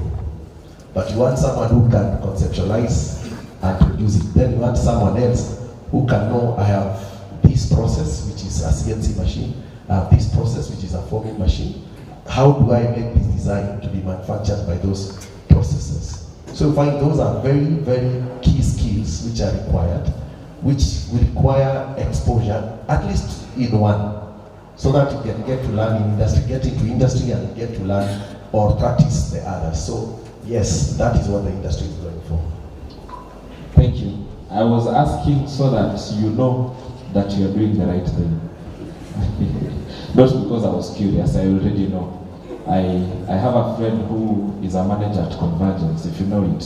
One of the company that does eCitizen and this thing of SHA. And he actually did a BSc in mathematics. But he went and did those skills, started those computer science things, moved. He's now a big man. That was the point.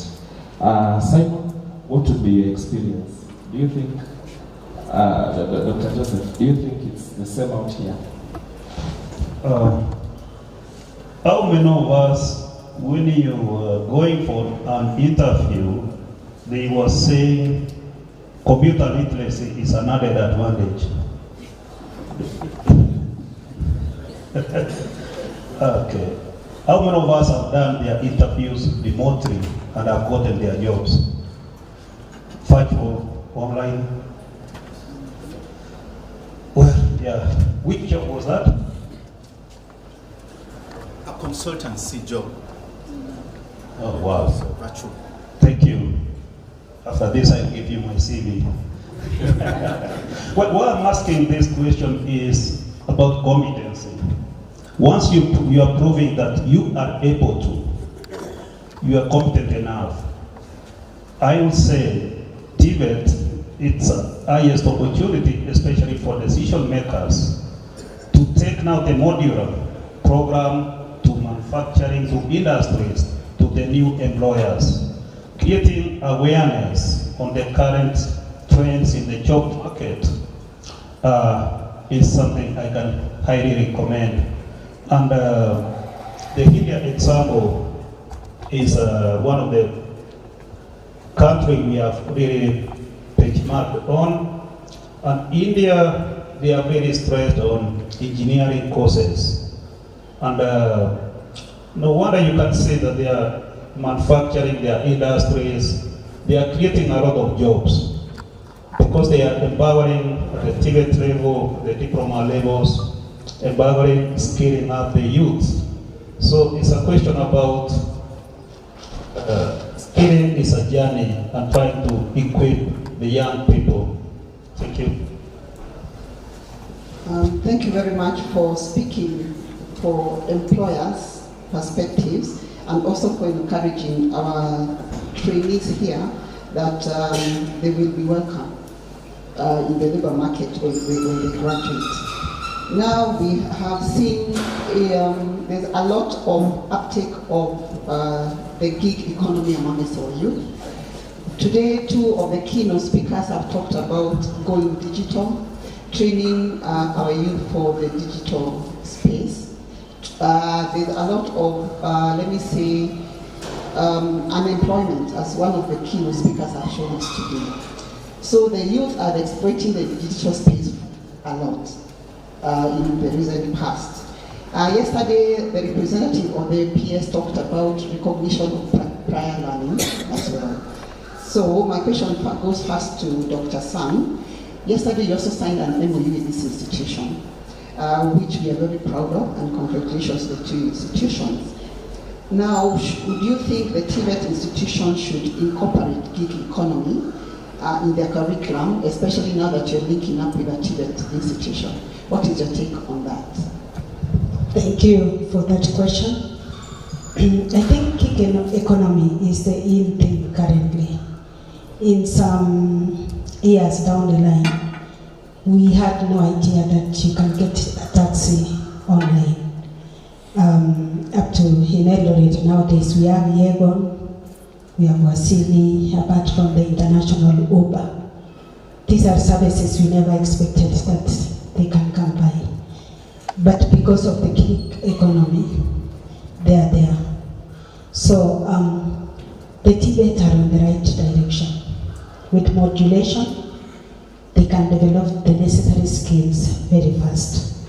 Some of those necessary skills are the soft skills for the 21st century. Those are not the only skills that we sit and assume that we have achieved the skills. We have future skills. Things are changing in a very dynamic way. So because of the nature of jobs going forward, it is no longer traditional jobs where you had a white-collar job, you sit in the office and do your work. So gig economy is the employer of the current time. So the TVET can integrate that very well by decolonizing the curriculums. You have already started with the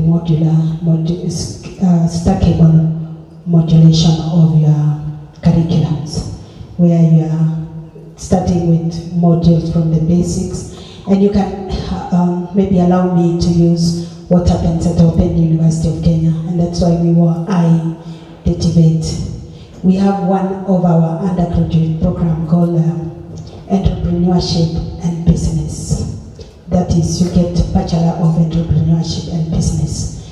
And we told ourselves, so much we make learners learn business early. That is the accounting, that is the management, name it. Immediately you arrive at the university, you are made to become a manager before you get to know what are you to manage. So in this particular program, we are no longer starting with business, but entrepreneurship. Can you give us an idea? Can you scratch your mind as a new learner who has just joined the university? Because then, once you have an idea, we train you how to manage that idea. Why should we start with management before you get to know how to coin an idea? So with that, we are coming up with innovation labs where we put our learners in a classroom and tell them to showcase. Currently, we talk about blue ocean leadership and blue ocean strategy. This is where we go to the uncontested market space. Gig economy is that uncontested market space. So because of the nature of jobs going forward, gig economy must be integrated in TVET. It is a debate that can end in 3 minutes. So we can continue with that debate and showcase ourselves that as a country, we have what it takes to have great entrepreneurs emanating out of universities and TVET. Thank you. Thank you, Dr. Sang. Eunice, I would like you to share your experiences from the TVET context, because you're here. What is the uptake of courses that focus on gig economy currently, or what are the future plans for TVET? Thank you very much for that question, and thank you, Dr. Sang, for your insights on the gig economy from a university perspective. We are learning from each other. We're also learning from industry quite a lot. Like, I think what the industry people didn't tell you is when you go to them for work, they don't ask you what certificate do you have. What they are saying is they'll ask you, can you do this? Yeah, which is where we are headed as a nation, and we're in the right direction, having moved to competency-based training and now having moved to modularization. On the gig economy, it is, I would say it's the economy for the Gen Zs. because not to speak badly about Gen Zs, but the people of my generation think Gen Zs are lazy. And it's because they have grown up in an environment where you don't necessarily have to show up at work in person. You can do the work from where you are. So a person like me will think they are lazy, but they can still, execute the tasks that they need to execute from where they are. And that is how they participate in this economy that we're calling the gig economy. I know a young man from a village past Mosoriot, Pukondani. He was telling us that his father became concerned that he may have joined the Illuminati. I don't know what joining the Illuminati entails, but that's what his father thought, because every other time he had lots of money. He was doing projects at home, building a house and doing all sorts of support even for the parents. And the father, had to sit him down and ask, where was he getting the money? The young man is a trained architect, and he does architectural designs for international companies using online portals. So he does work in Canada, he does work in Australia, he does work in the US, and he never leaves his house. He does business from his house. And so as TVETs, already we have put our foot into this gig economy training, but the uptake is quite low, I must say. I'm talking about, for instance, the Jitume program, the Jitume training, which is running in many of our institutions. A few young people who were able to pick these skills now do work online, they do freelancing, and they earn money from that. But there's still more we need to do as TVET to train the young people on how they can participate in the gig economy.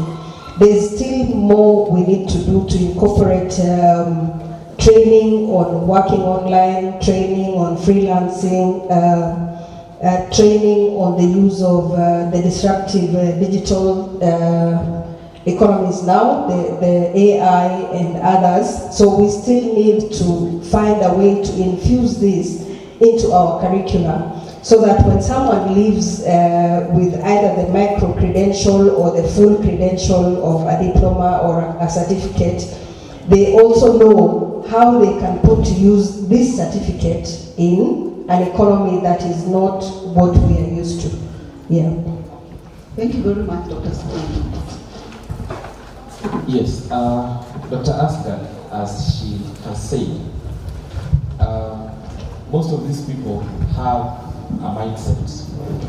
I know you are from the National Skills University. So in your country, and so that you can borrow experience, how do you convince the youth that these modular programs are actually as good and are potentially good for a source of employment for them? Actually, we can actually do several things, and I think they already feel that. Because some companies, they don't ask about your degree anymore, especially for startups in Iran. They don't ask what is your degree. Are you MSc? Are you PhD? Are you engineer?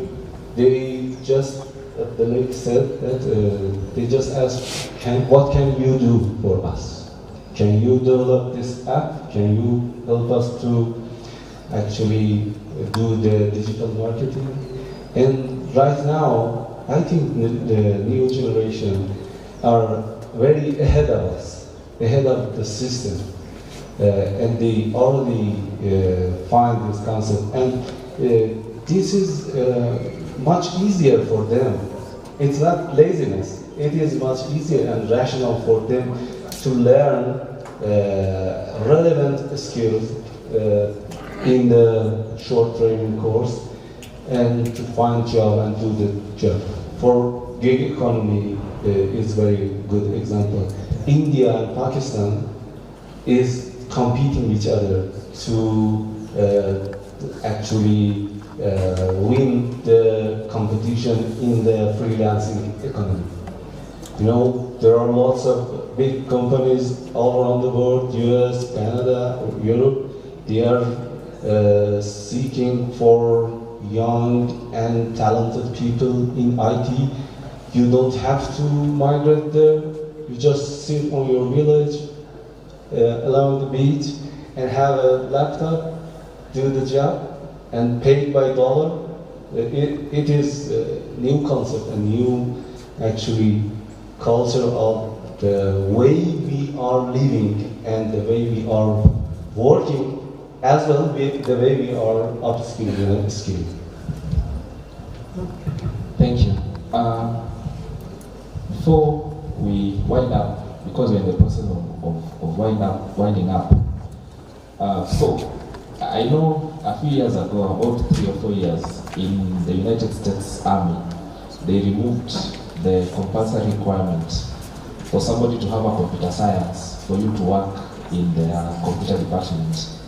They would do, if you want to be in charge of, say, the firewall, they would literally put you in a situation where the first point of interview is you actually fight, or not literally fight, you actually work against a hacker and see how good you are. Now, I come from Kenya. I know these things happen in America. I'm a Kenyan, you can see. Do you think Kenya is going to pick up? I know the HR is here for public service. Is there one day when you will say something like, we want computer scientists and the exam is website design? Will it ever happen in Kenya? Do you think it's ever going to happen? You know, it looks like this talk might apply more to private industry. Is it possible that it can happen in government? What do you think? You're asking whether it can happen in government? I think it will happen over time, and I think it is already happening, especially in ICT in Kenya. It's already happening. A lot of people in ICT are not, their basic education was not, most of them is not in ICT. And what you're seeing, already in ICT, I know, and there are many examples of a lot of international companies, which a lot of our young people are doing a lot of coding right now. So already starting to happen a few years. It is not that widespread, but already has started happening. And what happens is that it is that example which makes, for example, the US government make such a pronouncement, because I also followed that. And of course the reasoning was not because some policymakers just sat down and looked at that. It is what has been happening in the private sector. You've seen the big companies like Google, and you've seen Deloitte in the US have also dropped. They have also said they need to test. They also dropped, I think, degrees. They say the minimum level was a diploma. Deloitte in the US. And why they did that is because they have done analysis and they have seen the competence in those core skills is more important, especially in these tech areas. And we are also a company which is also in that view. And I'll give you an example. One of our very key personnel, who is, we could say, a top design for manufacturer and a planner, is not actually an engineer, he's actually an agronomist. But she outperforms everyone else. And she's a proper mechanical engineer. But she stumbled upon because we do apprenticeship. And while we do apprenticeship, we should not have been doing apprenticeship at all. We should never be doing training through apprenticeship. We should never have been doing that. If the TVET were providing us with that, we should just send people to TVETs, and TVET should be able to provide that for us. But then one of the key challenges, people are very, very, very educated. They know many areas, but it's not their fault, neither is it the institution's fault. They are not exposed. Okay? They are not exposed to that particular area in a practical sense. And more so on the engineering side, mechanical side, because it's a very physical thing. It's not like ICT, people can learn online and they can use their laptops and there's a lot of tools. Now, imagine a mechanical engineering graduate and he needs to learn something which needs casting, for example. Has he ever seen metal melt anywhere? Leave alone cast. Now, one problem which comes up with us following the methodology where we have to go for the main education background, then we train later. Private sector is lagging behind. Like us, I think one of the biggest problems is human resource. While we have many graduates, we still have a human resource problem, a big one. And managers, for example, because it's a Gen Z era, even managers are becoming redundant. Managers are becoming redundant because their ways cannot manage these people who are eager to go faster. Because the older system, talks about you have to go 4 years for you to be able to get this qualification, for example. Time was taken as more important for someone to grow up his career. But now someone is saying, I'm competent in 3 months. Why would you stop that person from going and do something? And that's what we've seen happen. And what has happened is that people are willing to pay more for the 3 months course than a 4-year or 3-year education program if they are going to learn a particular skill, even in Kenya. Because what we did is that once we found that we have a gap in certain areas, we want to train people, especially on mechanical engineering, more specifically in design. You get people who draw with many softwares, and young people know how to use them, but do they know how to design? Which most of them, we told them designing is not drawing anything, it's just how you arrange your thought process. And most people, they get, after drawing on a software, they know they are designing. So that particular skill can only be learned when people make things, real things. That's when a human being is able to design. And the other thing you're telling them is it is not a privilege of a mechanical engineer or an engineer. Any human being in the world can design. So what happened when we saw that, we said, let's expose whoever who is interested. People are willing to pay for those smaller certifications as long as they know they learn the real skill. Meaning, these institutions, TVETs, can leverage on that. As we are training these courses, we can certify them on cost, on particular competencies, which we can use also industry and private sector to provide that. So that people know if you need certain skill, you need to go to certain institution X or Y. Maybe many institutions will be specialized in various areas. So what happens with that is not, if we look at it that way, we'll be able to emphasize on that apprenticeship program, which mostly I think government would need to come in and provide what we call a demand. Because government is able to provide demand, because people cannot just get in an apprenticeship when something is not going commercial.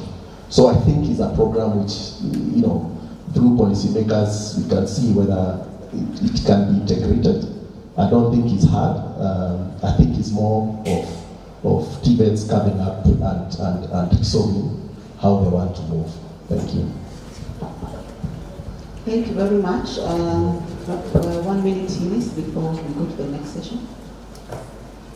Just in response to what Simon is saying, I think to Simon and the rest of the industry in this conference today, TVETs, we are now implementing a program called Dual Technical and Vocational Education and Training, which is essentially apprenticeship.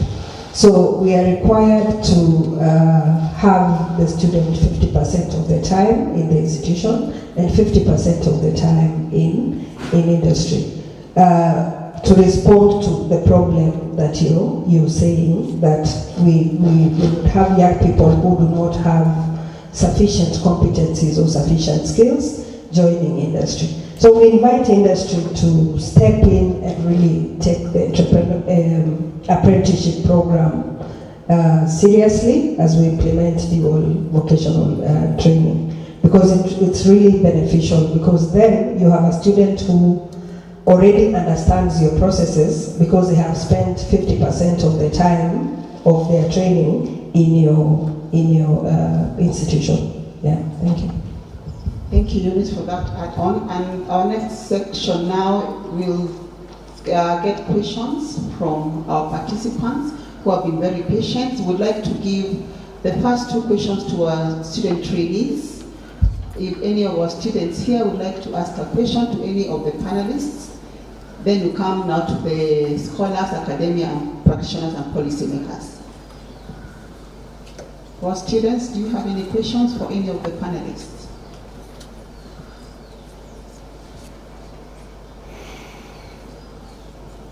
Okay, as they get ready, I think they might be warming up. I would like to take the first question which was here. Please tell us your name and ask a question very briefly. Yes, my name is Dr. Francis Onilo from Garissa University. I am a consumer and I am also an entrepreneurship lecturer. And I am also a giver, a provider. Now, the trend in which this session is moving is worrying me. Why? Because as a consumer, when I go and meet a service provider who is basically skilled and is not grounded in morals, in communication, in human and social life, it becomes very difficult. I have experienced this. I go to a gentleman, a Gen Z, and I think I want to provide him business. Fit for me is trouser. And we agree it is going to take 3 days. I go 3 days, he's smiling at me. He has not started. He says, nipatie muda kidogo. And I say, when? He says, next week. I go there the following week. He's not. And he's not feeling anything wrong at all until we reach the police. You know? He's skilled, he's a good tailor, very, very good. But he lacks ethics, which in this forum, seated here from yesterday, we want to eliminate it and go skill way. Do you think we are being fair? Do you think the society will be where we want to be with a skewed kind of that approach? This also tends, because I'm a product of the other system, we were being trained wholesomely, how to dress, how to appear in such a forum, very basic skills. If I just train a mechanic, if I just train somebody on ICT, and how to present himself is not done, then do we think this is the kind of market he will meet? So the other thing I want the panel to address that where I am as a doctor, there are a lot of interconnected, interdisciplinary things that fed up into my doctorate or my master's or my undergraduate as an entrepreneurship scholar.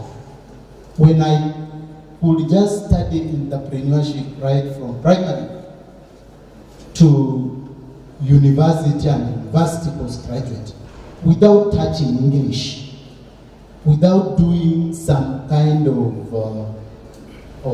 ethics on how to handle or communication, do you think I would have complete I will be as complete as I am. I think I've been. So we wanted brief, but I've taken notes. Thank you very much for that question. We'll take a second question. Yes, sir, please proceed.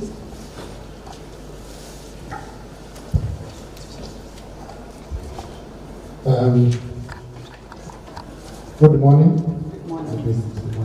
My name is CHRB Dr. Erkana Musiori, and I'm a Director, Human Resources in the State Department for TVET. Mine is not basically a question, but it's a comment on emanating from the discussion that I've listened to. I wanted to say that our dual training policy, as one of the partners indicated, is actually meant to fill the gap that the employers were filling through apprenticeship, the gap that the employers were feeling when they could say that our graduates are half-baked, because we were giving a general training, but the employers required a specific skill. So they used to develop graduates on that line on a specific skill. I wanted to comment on that and say that with the dual training policy, employers are welcome, the industry is welcome to work with us on a particular skill that they need. Our TVET institutions are actually free to develop curricula and the training programs with specific employers so that they can be able to have the graduates fit to your programs and the industry as you decide or as we help you achieve your goals.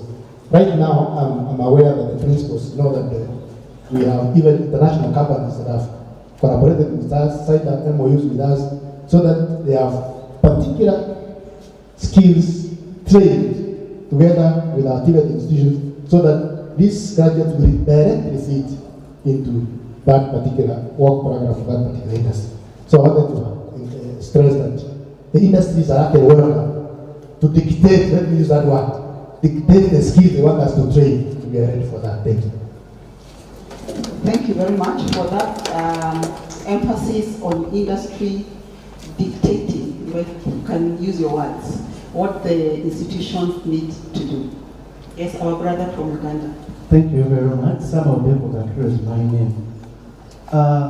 Uganda experience versus East Africa, removing borders, human resources moving from one country to another. And from the discussion that is going on, my question is simple. All this discussion seems to target people joining TVET or who are still schooling. Uganda, and I also hope Kenya, has a very huge proportion of graduates who are already there, with even doctorates, but they don't have skills.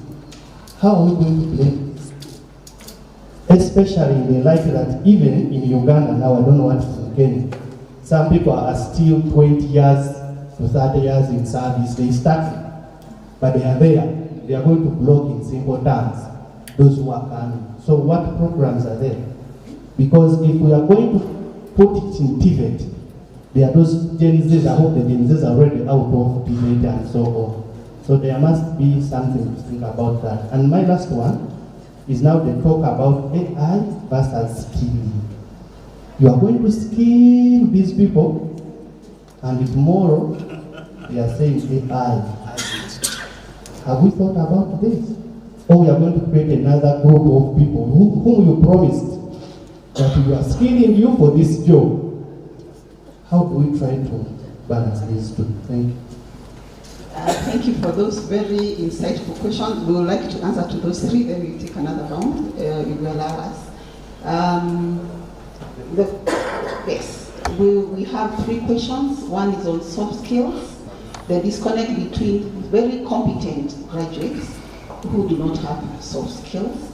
The other question was about the transition of AI,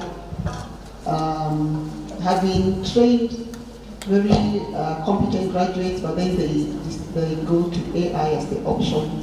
The other issue is how are we focusing on graduates already out of our institutions with attractive courses for them to undertake. Thank you. I would like Dr. Thank you very much. Thank you very much for good questions. Actually, soft skills is a good question for skill development system.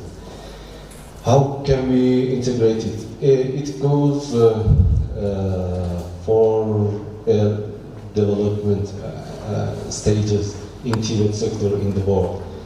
First, they separate the courses for soft skills. Like I have to go and have 3-hour class for group working, team working, I don't know, ethics.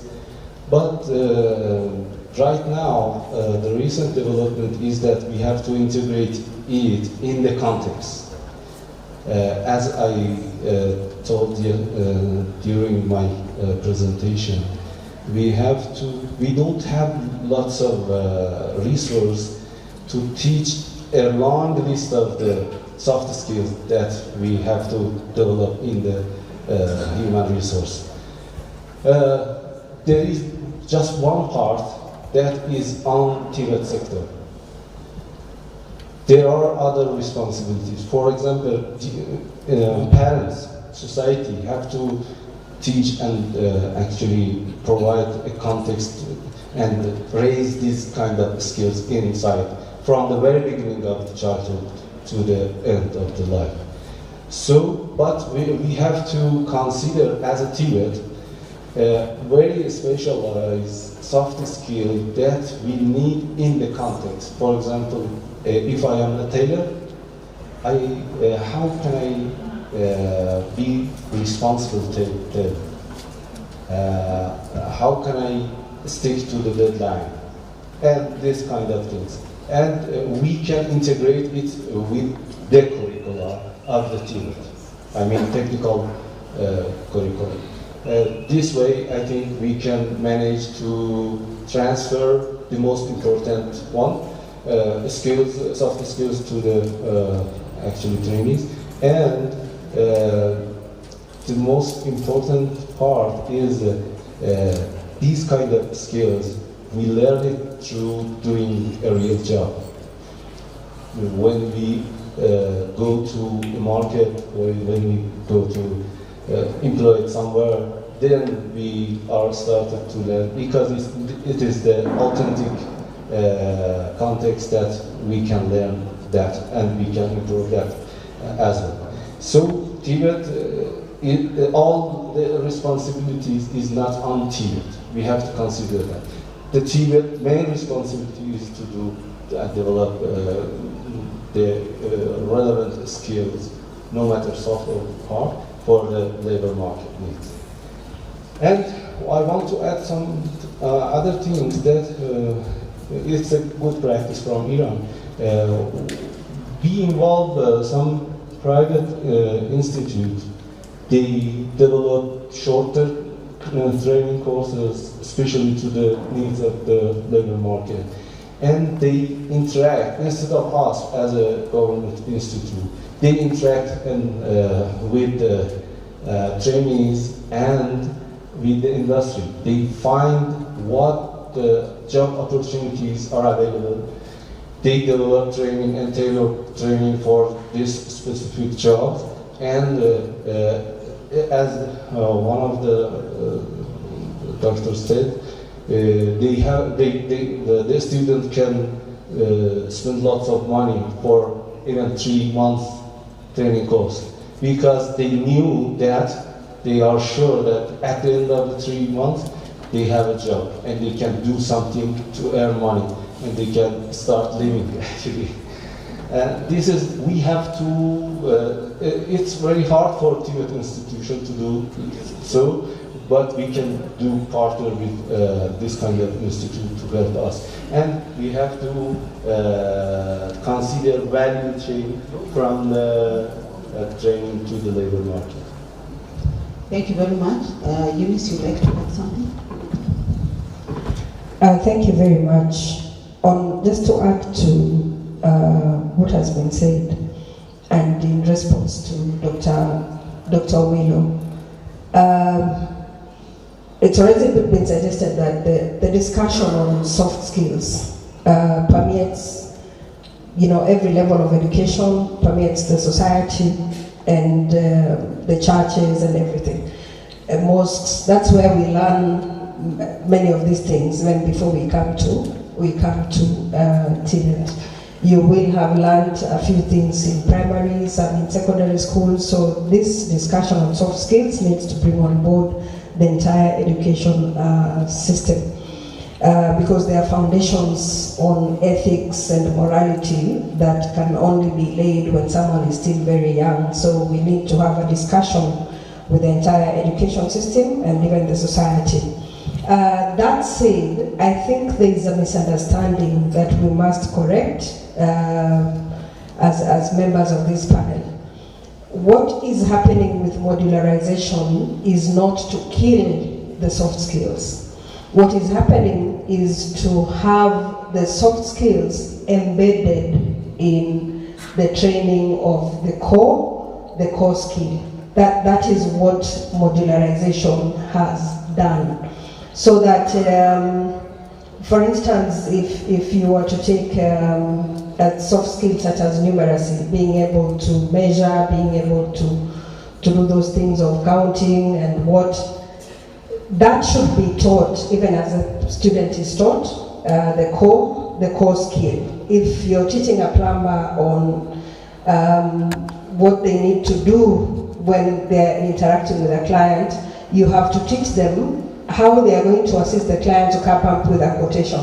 That way, you're teaching them numeracy skills. You're teaching them also how they are going to communicate with their client as they help them develop a quotation for them for their plumbing works in the house. So you're teaching them communication skills. So now the requirement is you embed the soft skills into the teaching of the core skills for the lower level modules. So I think the rationale was that you don't need to explain to a young person the entire communications model if they are at level 3, where if they are doing building, they are expected to be able to lay stones, masonry.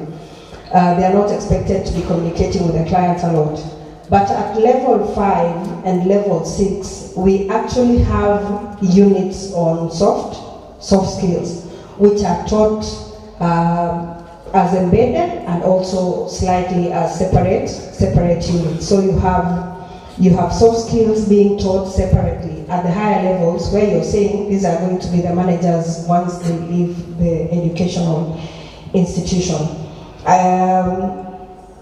The interdisciplinary connections, I think we've addressed that by saying as you grow, you pick skills. So there are things that, so long as in Jamaica, Sengenge, you have not put a fence to knowledge coming in, you'll be able to pick things from the rest of the world. There's a Kiswahili proverb about being taught by your mother and being taught by the world.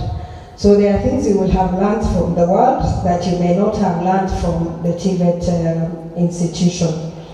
On removing the borders, there's was it Simon? I didn't quite get his name, from Uganda, is concerned that we have graduates without core skills. Now, not soft skills. They may have soft skills, but they lack the core skills. TVET is addressing this through this modularization program because you can have trained as a mechanical engineer. You're a graduate of mechanical engineering from a university. If you feel like you want to go and work with Simon, but Simon says there are certain skills you don't have for him to employ you, you can walk into a TVET and do only that module that he requires you to upskilling. So you do that module, annex it to your degree, and you're able to join the labor market. So modularization is actually addressing this. Then we also have a policy on recognition of prior learning. So you can have also young people who have skills, but they may not have the certificates to document what they have. They can also, through a TVET institution, have their skills recognized, assessed, and certified. Yeah, thank you. Thank you very much. I think we haven't mentioned the AI versus skilling. Or you want to invite someone else to do that? Oh, okay. So on AI, I think technology has been disruptive all along. And you have absolutely nothing to do except to toe the line in terms of what technology comes in. So when computers came in, we had to toe the line and begin to learn about computing and all these things. And then the internet came, and again we had to. So the thing is just to have the TVET systems that are adaptable and that you can change the curricula easily, and I think that is happening currently in Kenya, to adapt to the changing trends in emerging technologies so that we're able to infuse the emerging technologies into our learning environments. Thank you. Thank you very much. If I may add on AI, yesterday I was in a track where AI was discussed at length, and we agreed as the people in that forum that AI is good, has many benefits, but also as we uptake AI, we also need to look at the downside of it, so that we don't replace human, just to be human-centered. It has also to be regulated, so that it's not AI 100%, but what are you doing, so that we don't lose our critical thinking skills as human beings as well. So I think today there will be more conversation in the breakout sessions on AI, which we will be able to participate in, all of us. The last burning question, so that we can close, we can end our discussion. There's a question there. And there, those two only. Thank you very much. Thank you for the discussion and the topic. My name is Kiboy Stephen, trainer here. My question would touch on what the trainees would be expecting or would have asked. It's about the gig economy as well as the digital skills and the lab. We want to thank the government for introducing that. And the only thing that we need, what is happening in the maybe Iran, for example, from Switzerland, and what is it that for these freelance kind of job, remote jobs, we discovered that the other part which our moderators mentioned is the downside. How are we protecting these jobs and gadgets so that our youth are able to really get the correct one, not scams, and get paid in time? So that can we have maybe a body that regulates and identifies what is real from the scammers, so that we don't lose our youth and have their time spent and later on somebody runs away with the work and no one has paid them. Are there, controls and measures that the government maybe and what other governments have done in order to protect this for our youth? Thank you very much. Thank you very much. Our final question. Yes, please. Somebody to give me a mic.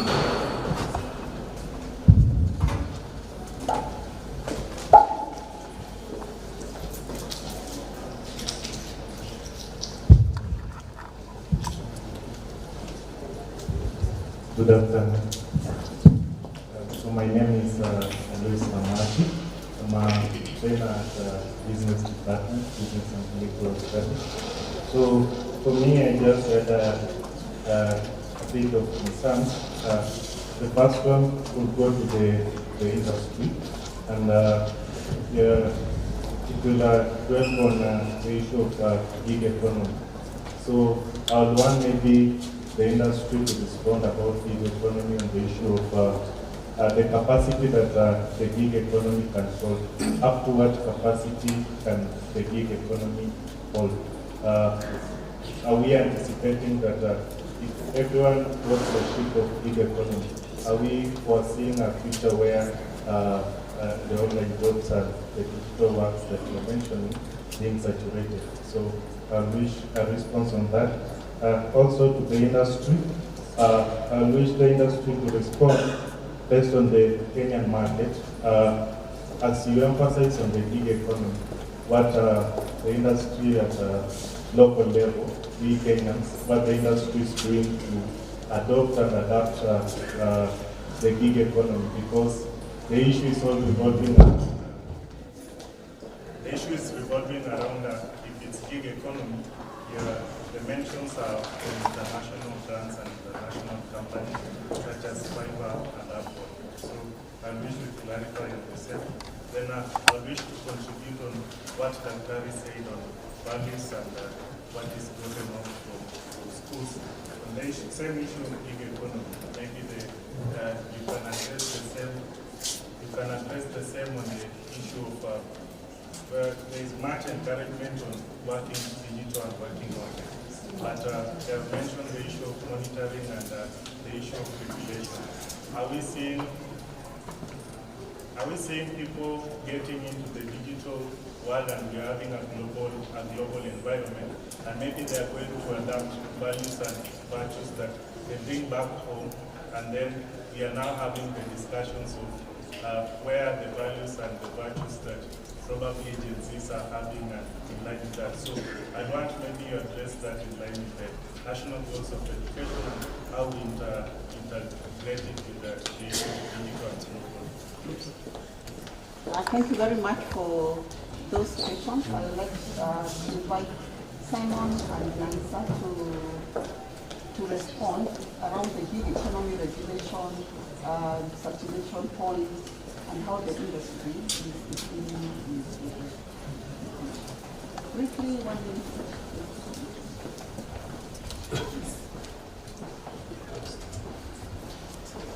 Sorry. All right. Thank you very much. I think it's quite a very important question. I think where the world is, we cannot wish away a gig economy.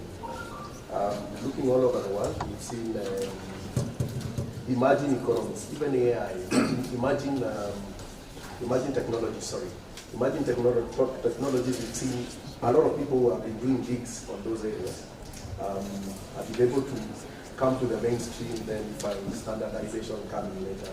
For example, AI is not very standardized. You've seen a lot of people doing all sorts of things. But then to address, like in Kenya, for example, I'm very sure when we say gig economy, we are looking more onto the ICT side. But we've seen more even in our sector, and that is disrupting a lot of industry. I believe, even us as a company, we were more of a gig people. Even going to mechanical, because we never started as a mechanical engineering company. We were more on ICT and automation, but then we found a gap, and then it's 1 gig, 2 gigs, then we find there's an industry. And what we've seen, for example, in the mechanical sector, we found we opened up certain kind of a market that we didn't expect it would grow in that area. For example, we started CNC machines long time ago, and we thought that's where the country should go, where everybody did not think it should. And we thought if we placed in the market, people would buy, for example. But the people we are targeting, for example, the bigger companies, they did not buy. What happened? The online guys who are trying, when we started showing what the machines can do by actually doing the job, the people who make it popular are not the actually people in the sector, are more of the guys who go for 1 gig, they want to brokers on online, right? And they had just a page or Facebook page, some who had a website. They own no equipment, they own no space, they own no office space, but they are doing more business because they can go to company A, do that, part of that, we go to company B, do part of that, and then combine and take to the client. So they made, those people who did 1 gig here and there, they have made our industry more popular, and we have seen it more assimilated by Juakali, which we did not expect. People keep saying Juakali cannot buy a very expensive equipment, but they are bought more than the industry, by far. You get me? So if I look at that, it starts like that. It's 1 gig, 2 gigs, doesn't look like it's going anywhere, but it grows something which all of a sudden people who are watching start investing in that area. I believe that's because the gig is a gig, it's not structured as such. But then we need to allow people to be able to do these things. And the only thing is that it is not standardized. Everybody will come in his own way of doing it. And, you know, that's where now, you know, as governments, they come to a point where now it becomes, it comes to their attention. Because a gig here, a gig there is not known, it's not registered, neither is it, data is not there. But once that starts coming, then of course government should be able to start the work of regularization, because of course unregulated will not go very well. Dr. Nyamisa, would you like to add before my concludes?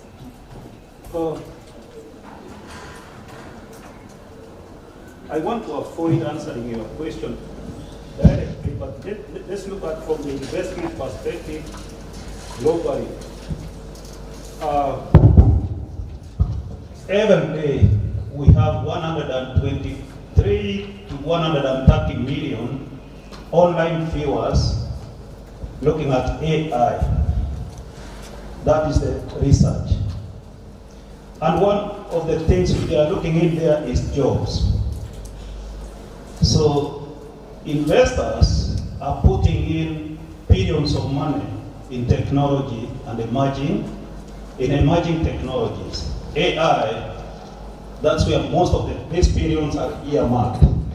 So the gig economy you are talking about, like an expert in the digital transformation, I'm very hopeful.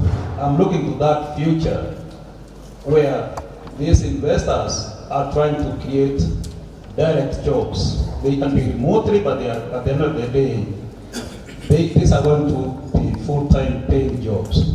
So yeah, there's a lot of disruptions coming on, and for young people, I can keep encouraging you to take advantage of this future economy, the future in the crowd. So from my own perspective, if you are online, try to monitor where this trend is moving to.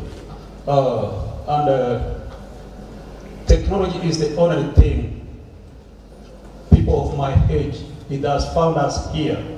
And for most of you young people, you have found technology here. Now you can see the big difference. And we don't know if this conversation might be wrong or right in the next 5 years.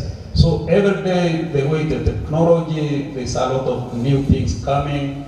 But as one of us said, the human side of it must be at the center. That's my own perspective. Thank you. Since time is not on our side, allow me to ask you to appreciate Dr. Lucy, Madam Eunice, Dr. Sang, Dr. Faiza, Dr. Joseph, and Simon, with one good clap as we move. Please allow us to stand. It's been informative, yes? Appreciate them well.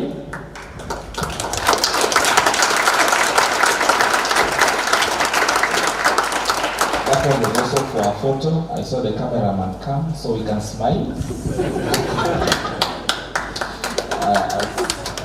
me push the microphone down.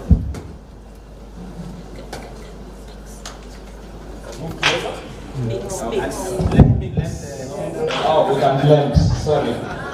So that the team looks like there was a mixture.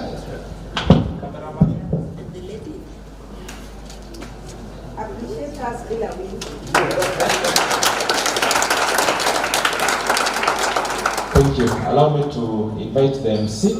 You do have a wonderful day and enjoy the conference. Thank you, Dr. Mark. You're a good one. Thank you as well. Thank you, you're a good audience. We appreciate it. Okay, let's give them a better clap. Thank you so much. I think we out of time. And I'd like to make this announcement as our panelists sit.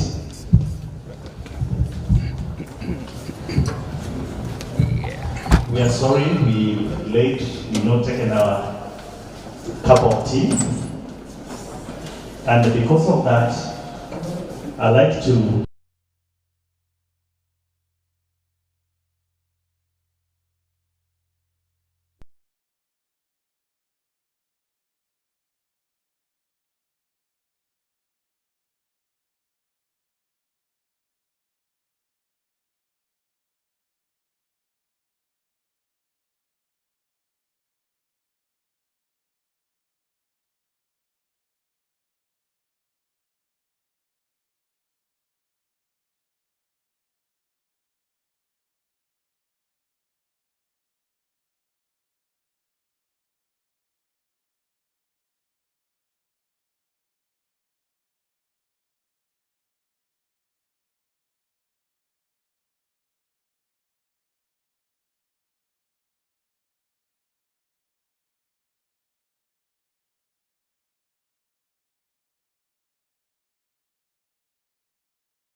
That is made in RVTTI. Thank you so much for entertaining us. I believe that after the question we will continue with the same. We have really enjoyed. Thank you so much. Welcome back our visitors, guests of honor, directors, chief principals. This is another session. We want to start off. We don't have time. And at this point, allow me to invite the Director Research, RVTTI, who will invite the Chief Principal, then we will continue from there. Bwana Sambu, welcome. Sambu is the Research Director, RVTTI. Thank you. Thank you, Mr. Undati.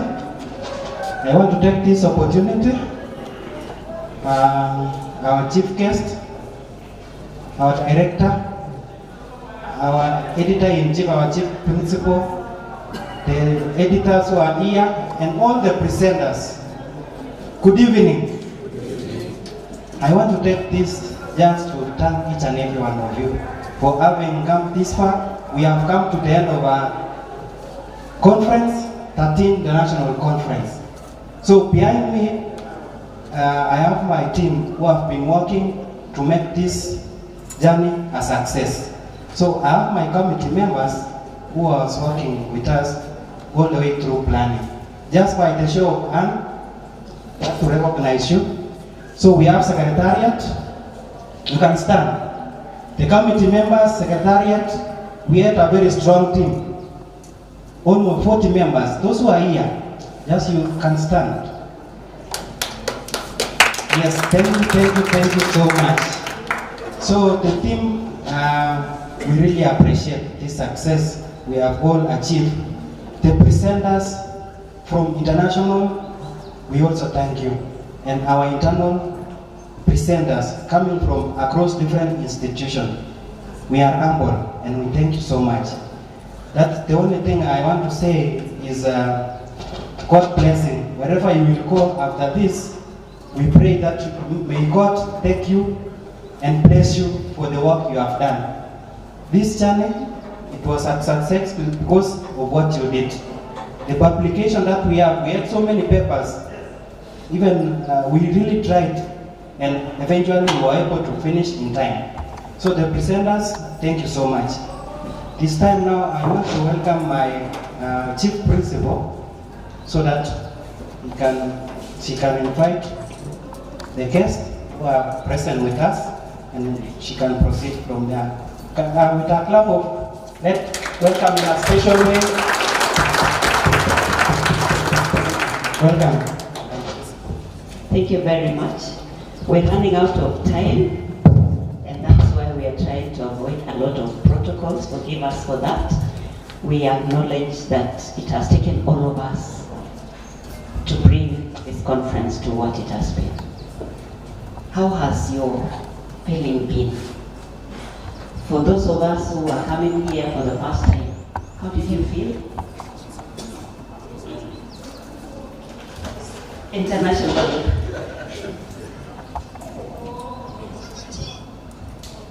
Yes, I want to thank you all for making it happen. It was very wonderful, especially meeting great people who are willing to innovate and make TVET more successful in the Kenya. Thank you very much. Thank you. That's international, national, and you know the nation is Africa. Africa, feeling from Africa? Anyone from Africa? Oh yeah. I was wondering if I'm still qualified to speak for Africa, since I'm now an indigenous of Kenya as far as RVTTI is concerned. Honestly, I want to appreciate the management of this institution for a good job, for a well-done job. This is a beautiful piece. The presentations were nice. The facilities provided this time around is exceptional, and I have no doubt that this institution will continue to grow from strength to strength. I know that by next year, when we come things would have improved much further. Thank you very much. Thank you, everybody. Thank you. From Africa, there were two of these. And since Africa is so large, you know where Africa starts from. Funga macho uangalie where it is. And then down there. So he represented the northern part, southern part.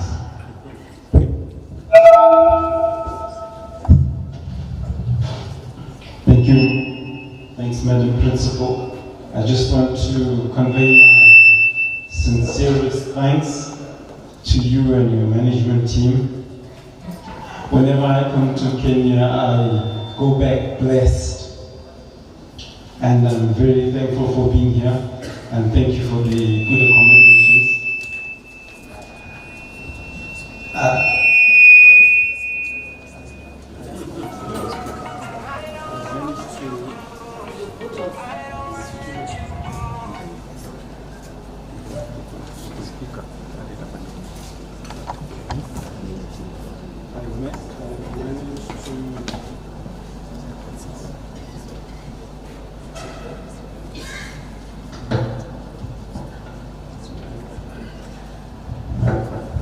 Thank you, Madam Principal.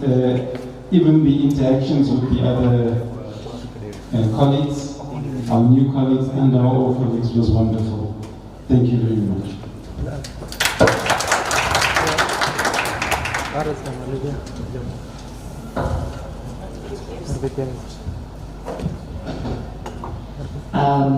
They are also tired. And I think they've served as well. That was national. So now local. Ilikuwa national. My brother from East Africa, you know East Africa is the local. See, unajua hivyo, we are a center of excellence in East Africa. So, if you are in East Africa, you are local. Next to you, when you have to tell us how to use this. Oh, yeah. When I'm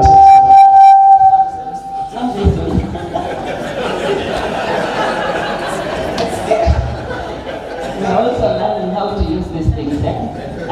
Okay. Thank you very much, Chief Principal. I come from Uganda, and I want to congratulate RVTTI for such a very wonderful conference. I'm the chairperson, organizing committee for our next conference at Upskilling University, and I have a lot of take-home messages. My highlights were two. Number one, the panel discussion was, we're always glad for the panel discussion. The other thing I'm taking back to our conference that has not been there is the exhibition. I think it makes a lot of meaning to discuss science in papers when people are saying, congratulations for God and my country. Thank you. That was local. Now, you are in local village.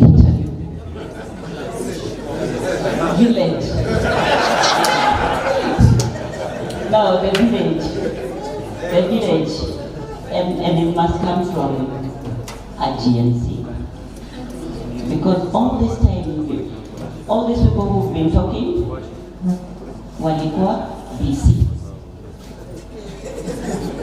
So now, can you, very good, pitisha huko, mic, and you know them, they are chap.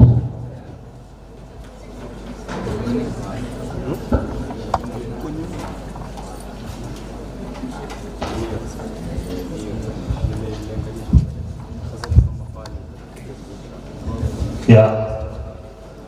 Once again, I'm Agri Boit, an innovator, an exhibitor here in RVTTI, pursuing procurement and supply chain management, a second-year student. I want to thank all the presenters, all the innovators for this day. We want to thank our sisters and all people from Africa, East Africa, village people at all. and also the school at large for organizing such an international conference. Thank you very much. May God bless us all. Thank you very much. Ojani, let down. Now, imagine I'm the only one wearing a skirt. All these people who stood. Surely. Yani hapa hakuna agenda.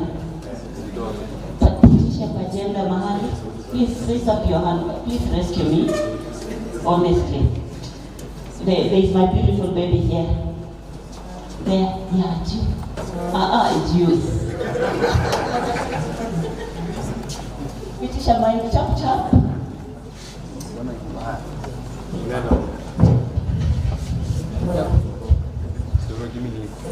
Good afternoon. My name is Ogira Jamie, a student at RVTTI, taking nutrition and dietetics diploma. I am glad to have presented my items. I also want to thank the principal for giving us an opportunity, and I'm grateful for meeting great people. Thank you. Please tell them what it was. What were you presenting, and that you still have them? We can place an order. We were presenting the sawmill cookies made from sprouted millet and sorghum, and they're in the market already.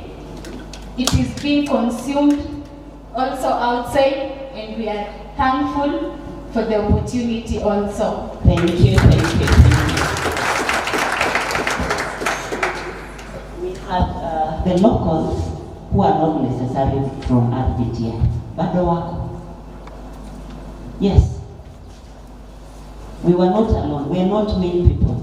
Anytime we have a good cake and a yummy one like today, we tell our people to come, let's share.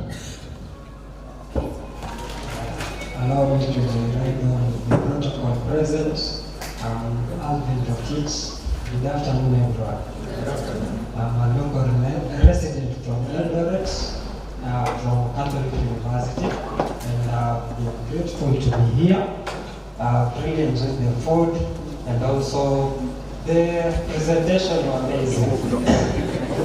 Also, being a local person and a Gen Z, I wouldn't like to be left behind, because there is a message I'm passing across about a new innovation, and the promotion is ongoing. Anyone can participate and win an iPhone 16 or a new model car from my company. So if you have gotten that information, you can easily get me here. I'll be present until evening.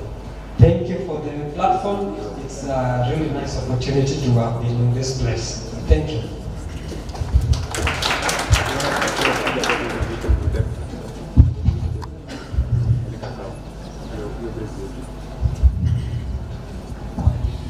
Did you say we can make something? Ulisikia? Na mnangoja nini? Si like this, mapema ndio? So tuanze hiyo mapema. Thank you very much, our chief guest, for the patience that you have. How do they say? Communication displayed or portrayed. So long as I know the core business, hiyo nitajulia level 6 uko mbele. Sawa sawa. We appreciate you, sir. We also want to thank all the participants. Like I said, we couldn't be here without you. And there's a great team. The team that usually looks at it, weighs whether it meets criteria, and then says yes. They also meet and even think through what kind of a theme to come up with. And you can imagine that thing being thought through and imagine being interpreted by everyone across the world to be able to make a conference. That team, wanafanya kazi kidogo ama vipi? It's a great work that they do. Sometimes we do not even think about them. Sometimes we think it is the principal who has done this. My job is is just to shine on this day. The hard work is put in place by that team. My brother here is just to take minutes and make sure there's a venue.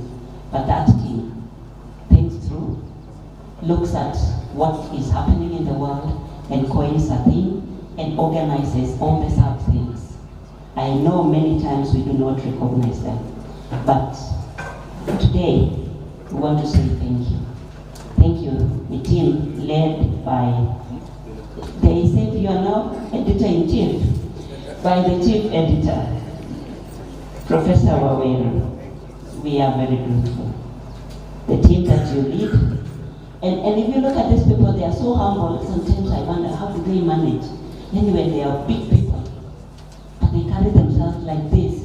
You pass the street and you squeeze them around as you go. But then they have a lot that they offer to us. I am requesting one chief who is meant to speak briefly. All speakers were doing it in the morning, sir. So, nimekukatia tu sehemu yako kidogo, alafu uongee. Can we appreciate this team? As I introduce better. Thank you very much, Principal. Our chief guest today, Senior Director TVET, Chief Principal, our international guests, the policymakers, stakeholders who are here today, and students. Good evening. So my name is Willie Kenei. I'm the chairman, Kenya National Chamber of Commerce and Industry, West Bishop County. So I'm the chair business committee in this county. I'm also the chairperson, RVTTI. So I'm part of you. I'm also the board director at Export.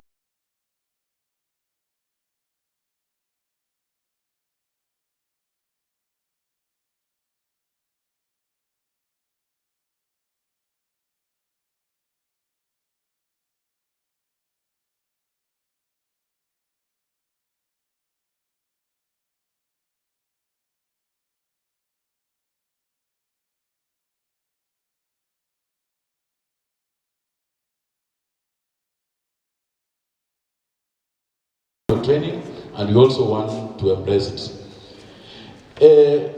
For the trainers, again, use practical problem-solving approaches, especially in the real world now, and we encourage you to do that. For the policymakers, I want to challenge you that as private sector, yes, I've seen the TVET in Kenya. They are so passionate about the dual training. But what about us, the private sector? The ones now you've been talking about, saying that we want 50% of your students to be with us. How are you engaging us? How are you pushing us to have your students? You know, from the private sector, I can tell you, and recently we had a meeting as industry leaders with His Excellency the President, and we also told him that we wish to get some insight so that we can take some of your students in our job places. Otherwise, at the moment, Senior Director, there is no much incentives to the industry to take your students. We see your students when they are coming for attachment. And sometimes I pity them because it looks like they are tamaki, looking for employment, yet it's a simple internship or attachment because we are working differently. You know, there is some disconnect. Yes, I know there is a lot of effort for us to work together, but there is still some disconnect. And in other parts of the world, like the German model, where I visited one time, and the chamber there even give exams to the students who come to their businesses to do internship and attachment. I wish you can do that in Kenya, so that also the students, when they are at our workplaces, they can also be very serious when you are training them. So this is happening in other parts of the world, and we wish to really work very closely. I know we've had discussion with the Chief Principal here that we can even sign an MOU as an industry, as KNCCI in this region, so that the students from Rift Valley Technical can easily get apprenticeship from our members. We have more than 5,000 members, both large business and small, so that now it can make it easy for the dual training to happen. Otherwise, it might be difficult. I know we have NITA, but we know we've been giving our students to go and fill the forms of NITA. And for me, I think I've advertised so many, and we've never paid anything. And when you ask other colleagues in the industry, NITA has never paid us, because they said they were going to pay us 30,000 per students, but it doesn't happen. And even if you get the other industry members, they'll tell you the same. So there is some challenges there, and we may need to have some discussions with the policy makers so that we can sort it and make it easy for students to get apprenticeships and they do training. And finally, I really want to appreciate Rift Valley Technical, the leadership, for organizing this event. As a business community from this region, we are also benefiting because you've brought guests from all over the world to Eldoret City. We really appreciate it. To begin back off. Otherwise, I really don't have much to say. We'll still meet in future and engage. I really want to say that may God bless you and bless RVTTI. Thank you so much.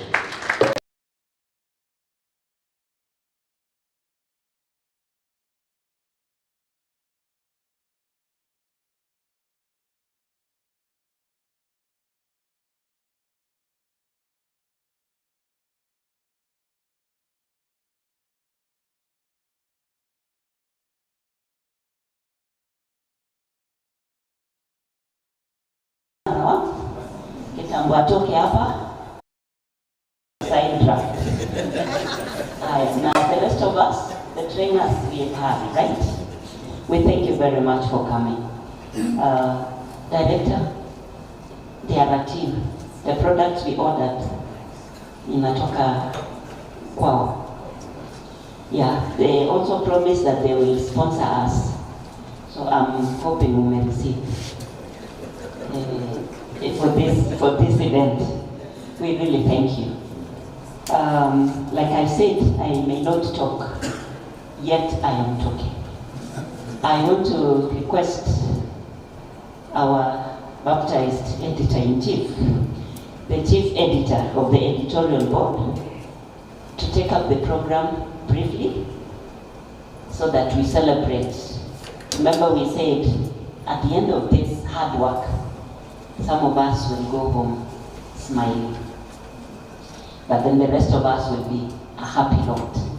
Let's appreciate him as he takes the podium. Thank you very much.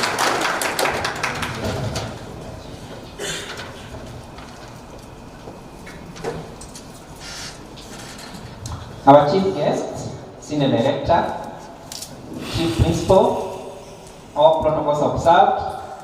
Good evening. Good evening. Mine is to say, let me first make my sentiment. This conference has been wow. Can you say wow? Wow. Wow. Wow. Yeah, that's the Gen Z language. Yeah? It has been very successful. We were looked back last year and the previous years. It's getting better by the day. So we are so happy for the great achievement that we have seen, both from the papers that were presented and the kind of innovations we saw down there. I think we are getting somewhere. As I said yesterday, we should target those innovations to reach another level by having prototypes, patenting, and commercialization. You remember commercialization? Yes. That should be what you take home. The take-home message from this conference would be, from those innovations, let's commercialize. Na mnasikia watu wa industry wako hapa. They will support you to commercialize mwanze biashara. From biashara, silichapa. Chapa inaingia. So, on behalf of the editorial board, we are humbled. We would like to appreciate all presenters in whichever form. Those who made presentations from their findings through the papers that we saw in different tracks. And those people who are down there who showed their prowess in various innovations. We really appreciate you. Without that kind of support, this conference would not be successful. So we are indebted to you for participating in this conference. As editorial board, there isn't much we can do if we don't receive those kinds of papers and innovations from you. So you are the ones who make our day. You are the ones who make the conferences, the conference successful. Can you clap for yourself? Thank you so much for the great support that you have shown. I also wish to thank the management through our chief principal. They have been very supportive to the editorial board. And if it was not for the management, we could have faced a lot of challenges. But they have been very, very supportive of us. And that's why we have made these great achievements. We also want to support the staff of RVTTI. They have done wonders. You have seen how they have been running up and down. The committee led by Secretariat, they have done marvelous work to get us where we are. So we really appreciate you. Can we clap for that Secretariat? Thank you very much. I may wish to introduce my editorial board, but most of them are concentrating on the judging. Most of them are judges. And the way I'm seeing, they have not arrived. Are the judges here? Wamefika? They seem to be doing the final. Yeah, here. You're here. Yeah, wanawasea, mmaliza. Good, that's great. So I can introduce the editorial board before we move to that part of the judges. Can the editorial board stand up, please? My board, members. Can you come forward? Muonekane vizuri. I hope all of them are here because I thought some are down there. Good. These people want to hear your voices. Sauti tu, you make your introduction, maybe your name and where you come from. Thank you very much. I am Professor Lawrence Femi Ademilui from Kwara State University in Nigeria. Thank you very much. Alright, I'm Professor Sami Chumba from Moi University, Kenya. I am Dr. Jose Kiploget. I work for University, currently at the Dean School of Education. My name is Dr. Lucy Ogola from Kenyatta University, Nairobi. My name is Philemon Sena from Washington Technical. My name is Dr. Mark Gordon from Johannesburg, South Africa. Thank you.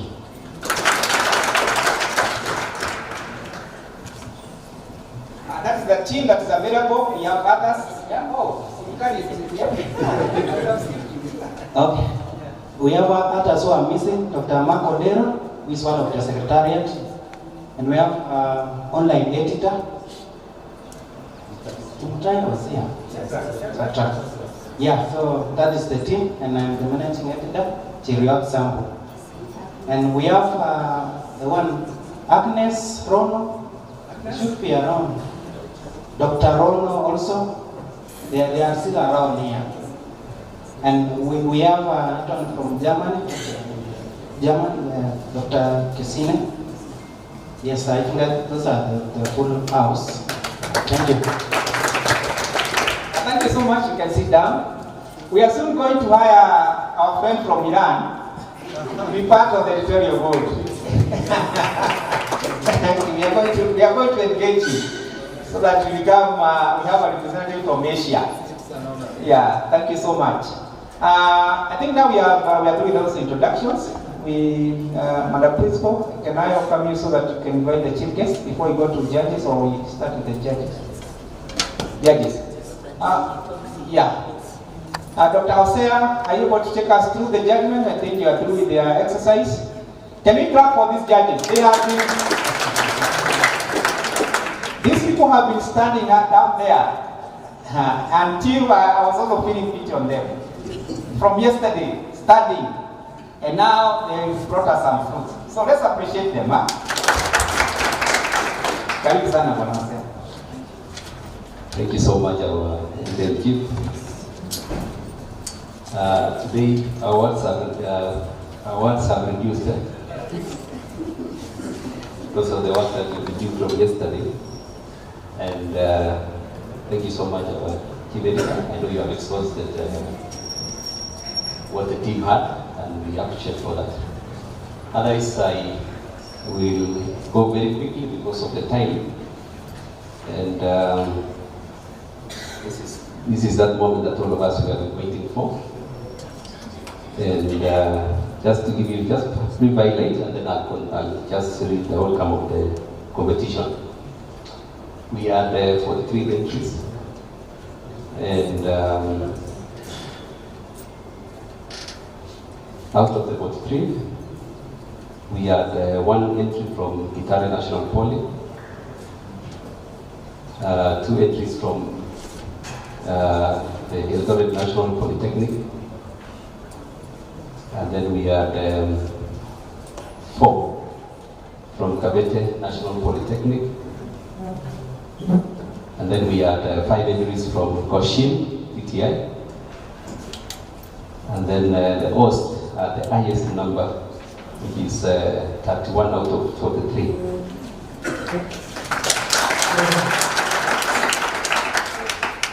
So in this contest, we had 5 institutions, and judging normally involves 2 stages. We start with the write-ups, and that one we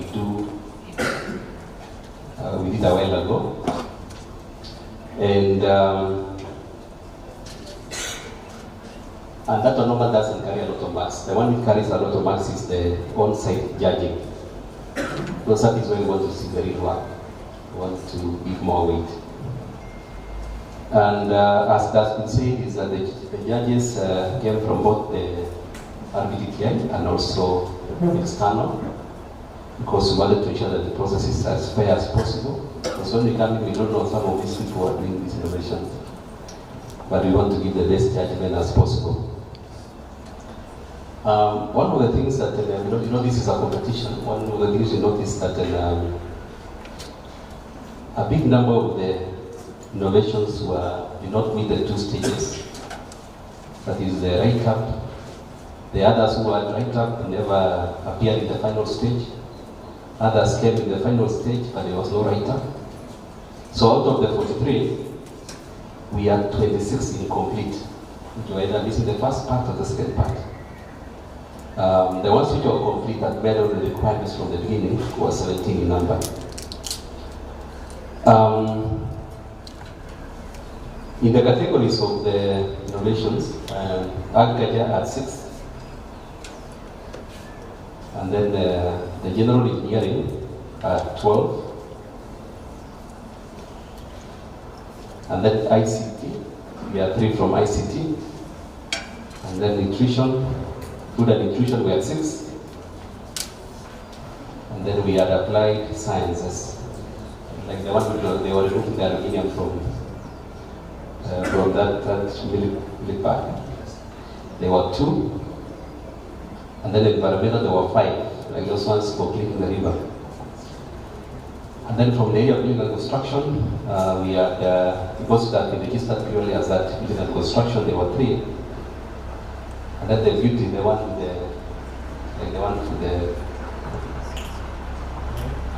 the nails, yeah, there were 3. And then the textiles. The textiles, there were 2. Like the one which had the tie and dye. I want to say that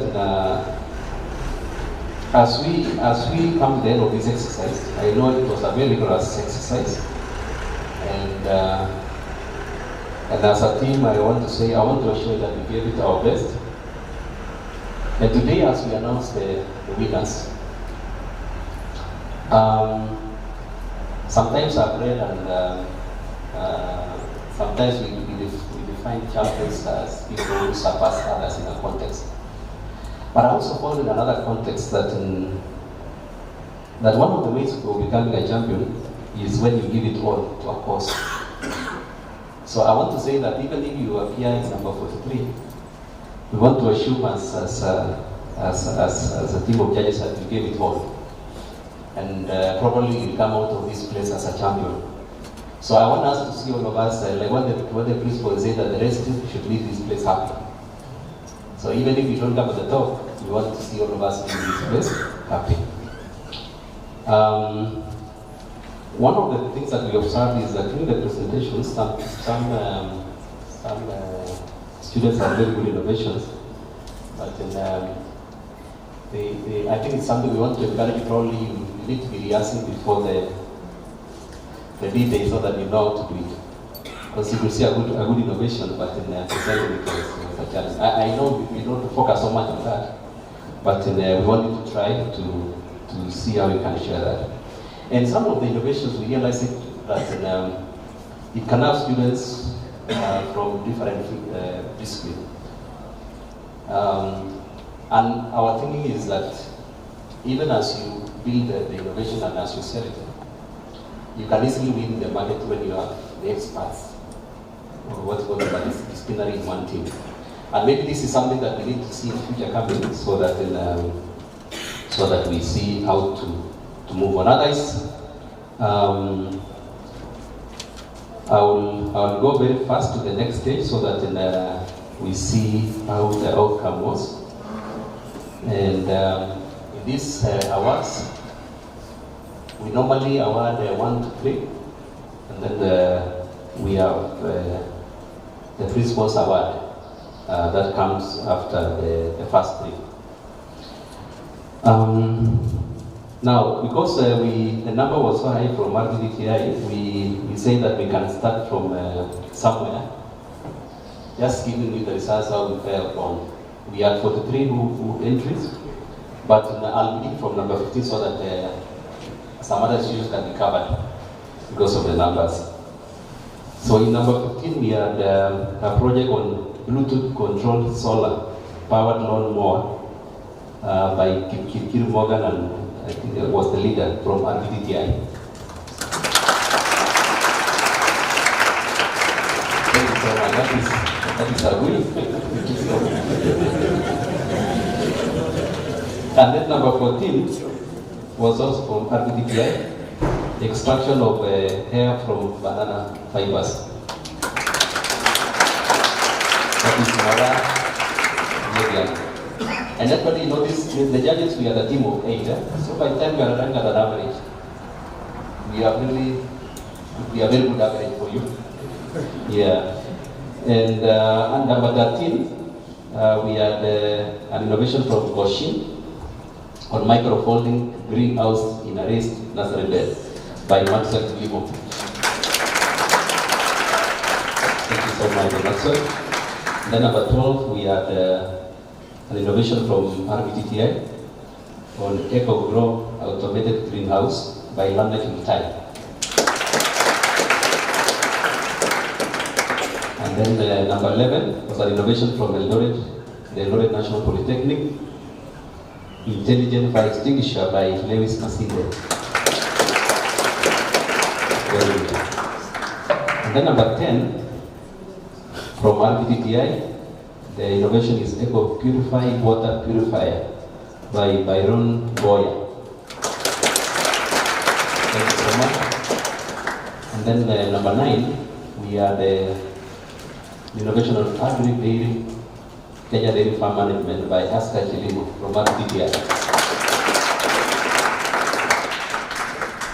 Very good. Thank you so much. And one of the things that we also encourage is that there are some innovations that miss some things, and we encourage you to continue building on that, make it better. And we saw a student who had last year, but now came in this when it doesn't improve. So we want to encourage you to continue building on what you have, and probably you might come to the top next time. And then number 8, we had the innovation on Elimika Smart CBC Learning and Management Suite from RVTTI by Idalinya Caleb. Yeah, this Idalinya made so many innovations. That was our observation as judges. Must be a very active student train here. Number 7, we had electric-powered 3-wheel agricultural vehicle by Samuel Kimani from RVTTI. You saw the fact around it. That was a good one. Number 6, artificial intelligence dairy feeding system by Pascal Mwamba from the Eldoret National Polytechnic. So we are almost there. There's another one by using the agave syrup as an LDR alternative in pastry for vulnerable populations by Bon Namisi from RVTTI number 5.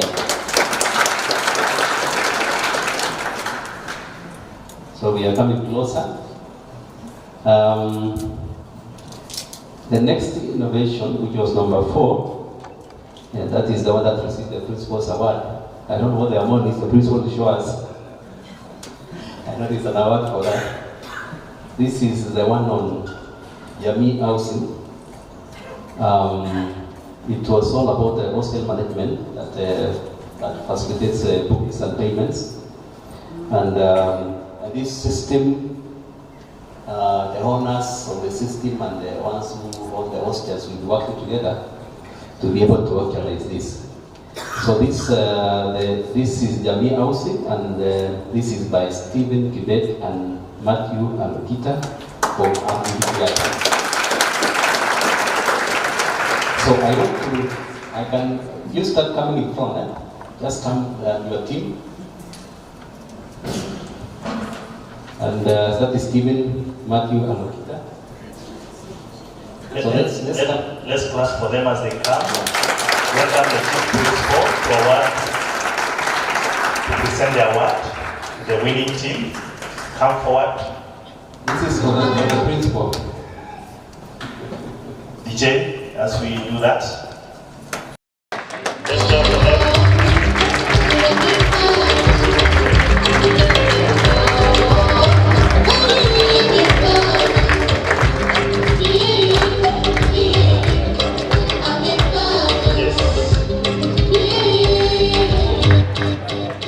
Thank you so much. And then number 3 is an innovation that has been won by Kitale National Polytechnic. The innovation title, Your Yummy Products. This is by Paul Mukwana and Rasao Wafula Lucy. This is the one that is using the digital lava. And this is an innovation that is integrating the indigenous knowledge. And they are very excellent packaging of the products. So let us welcome the Kitale National Polytechnic.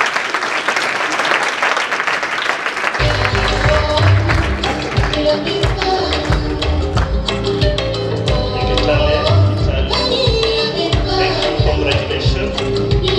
Let's invite the account director to present the award. Let's clap for Italia. Congratulations for winning. Wonderful, wonderful, wonderful. Thank you so much.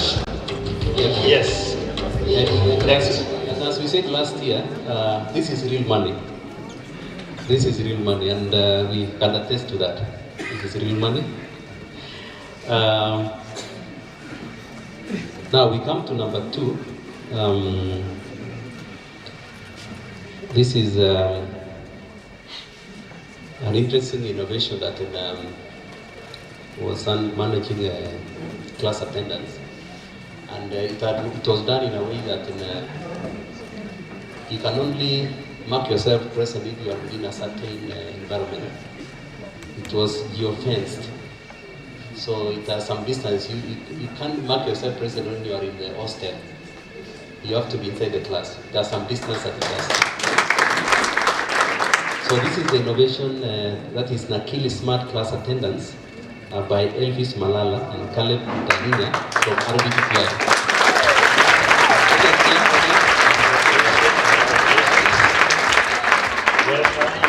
Welcome RVTTI. It's real money.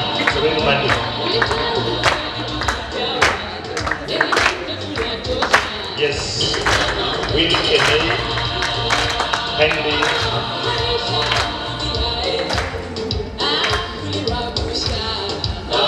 Congratulations, team RVTTI. It's real money. 100,000. Thank you. real money.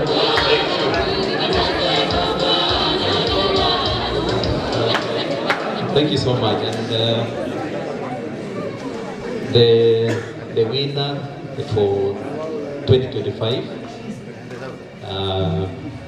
the innovations context, was a team from electrical department. And this is a team that combined, integrated both the ICT and electronics in developing a voting system. The title is text poll, and actually we realized this system has a lot of security features for voting. And the judges looked at this and they felt that this should be the innovation that should win the award for this year.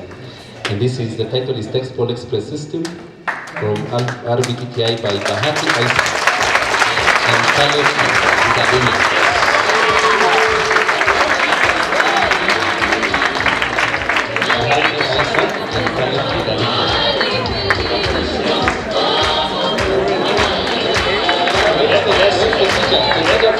Let's stand up for the team. Let's stand up.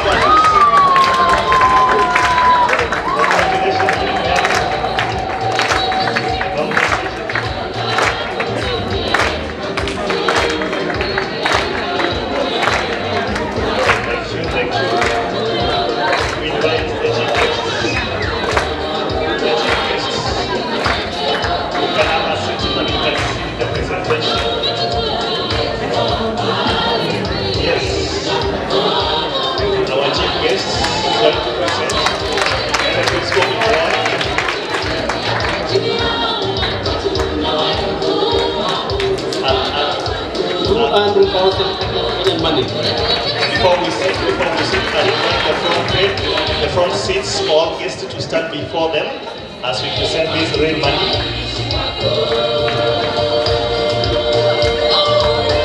Congratulations. Oh, thank you so much.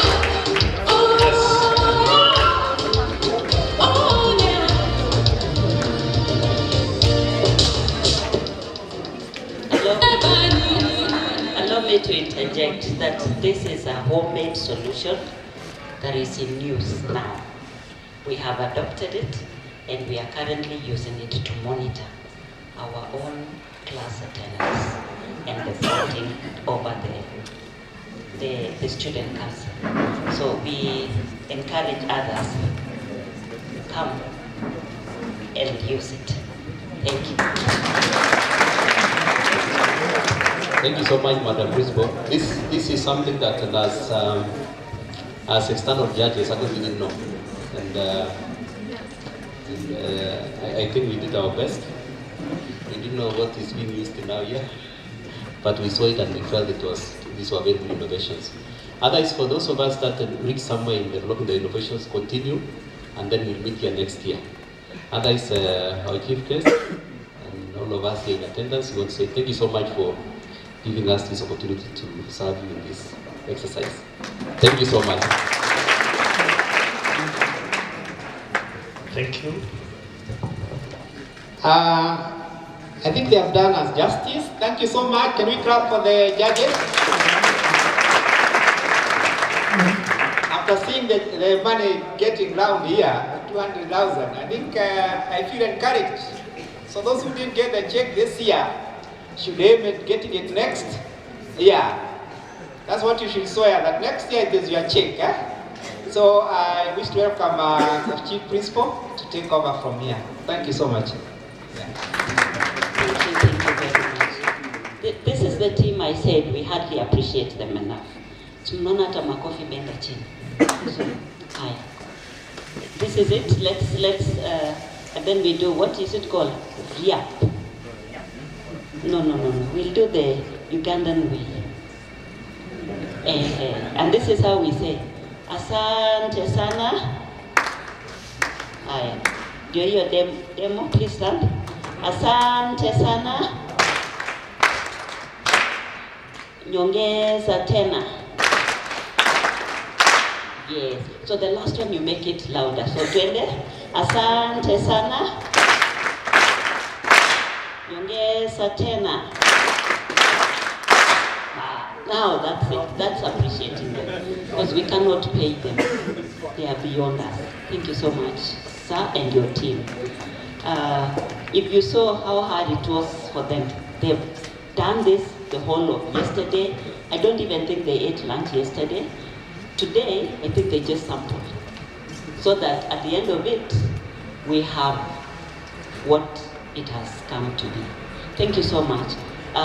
To Team RVTI, I want to promise you, like we've said before, that if you come up with an innovation, we want to support you in a very small way to get to commercialize. And that's why my sister here is already selling what they are doing. And we want to support you to go through the patenting. I know has been done. Where are we now? I don't know what name they call, but that is commercialization internally. But we want to finish the process and have it packed and sold so that they are available. Even my brothers from Africa and beyond can even carry all the way. So thank you so much for every one of you for the participation and for putting, what did you say, sir? For giving it all. Yes, and for giving it all to take us there. I only have just a few things to say. I'm even wondering if I should say it because someone else is supposed to give a vote of thanks. But I want to say, as we come to the close of this conference, I stand to just simply say thank you. Thank you for all of you, for everything that you did to bring us this far. This theme couldn't have been better. It fitted with our time and with what is happening around. And so we want to say again, thank you very much. I'm not used to reading speeches, but someone has done this for me and I'll do injustice if I don't read. Over the past 2 days, we have delved into some of the most pressing issues facing our youth today, and that is unemployment, skills mismatch, climate challenges, and economic uncertainty. Yet, I think today we can simply say we have seen hope, that there is a possibility of us getting out of all these challenges that we face. And where is that? It is in the innovation.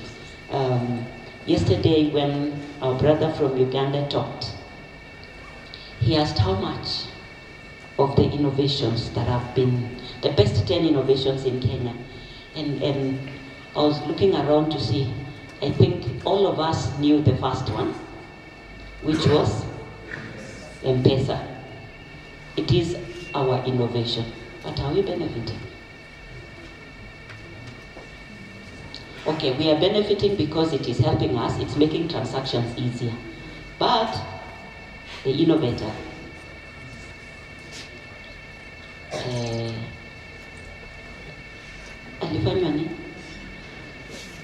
something happened.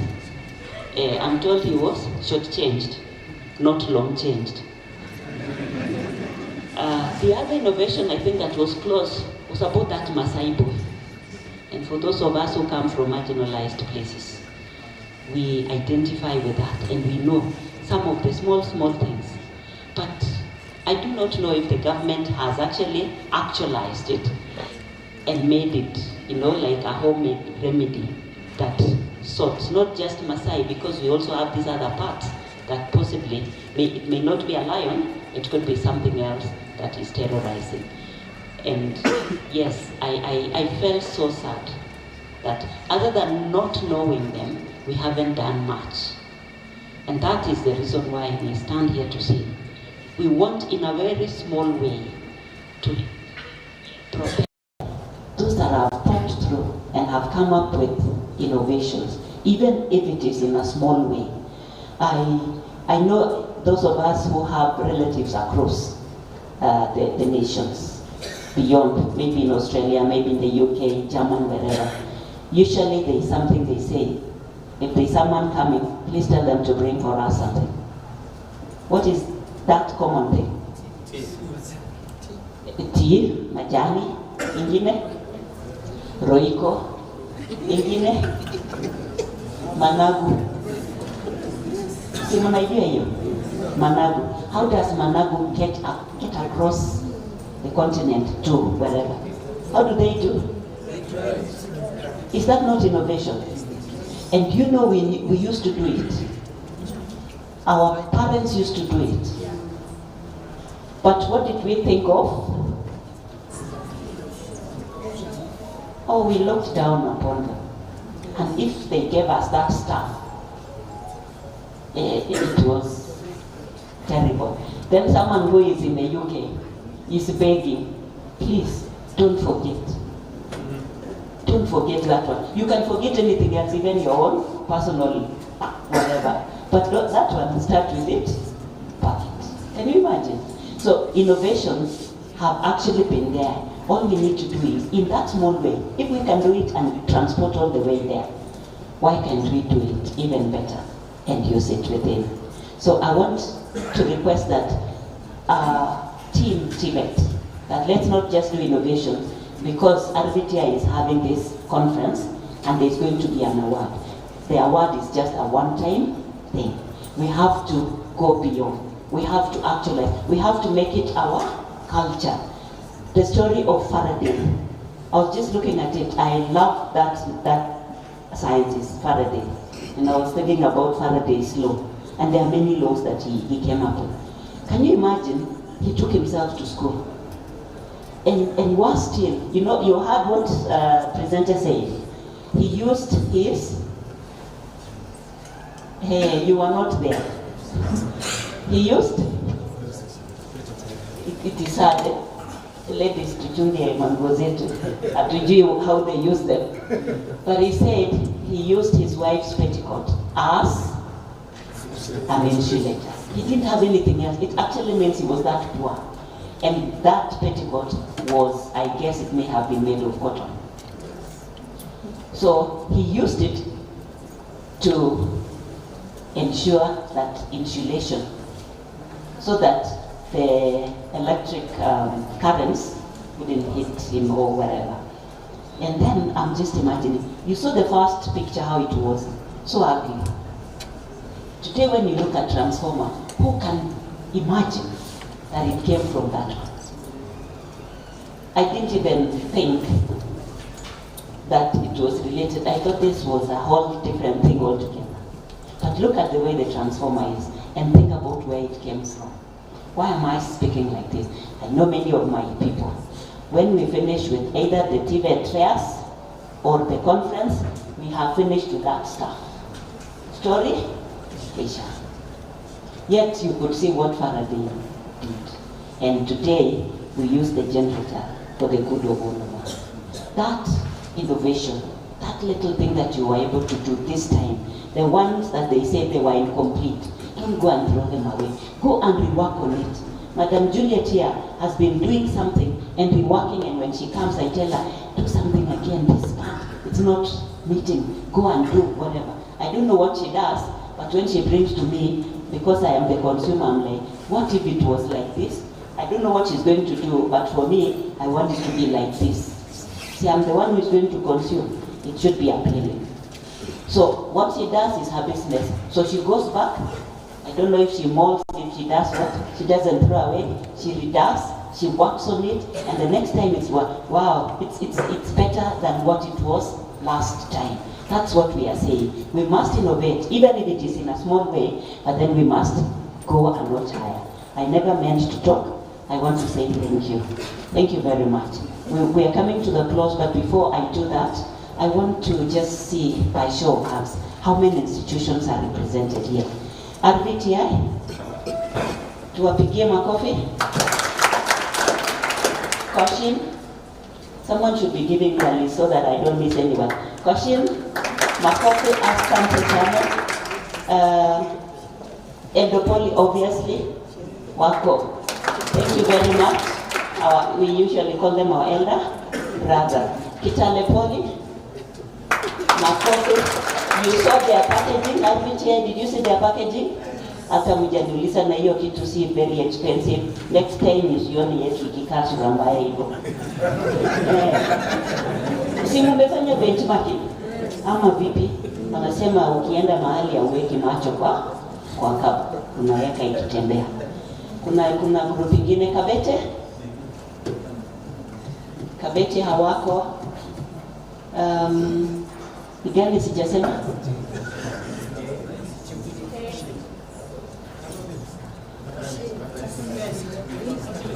Catholic. Hii ni fupi sana. Koshi nimesema Meru. React.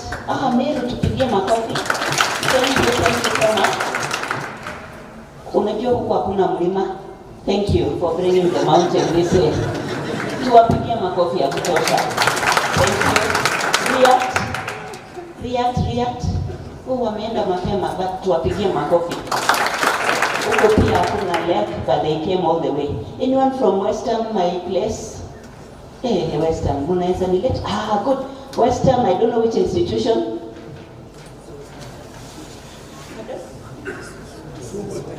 Kisumu Poly. Wow. You did right. Kisumu Poly. Let's say Kisumu Poly. Asante sana. Kisumu Poly. Kuna shule ingine inaitwa Ngeria mko? Tuwapigie Ngeria. This time Kwashin was here.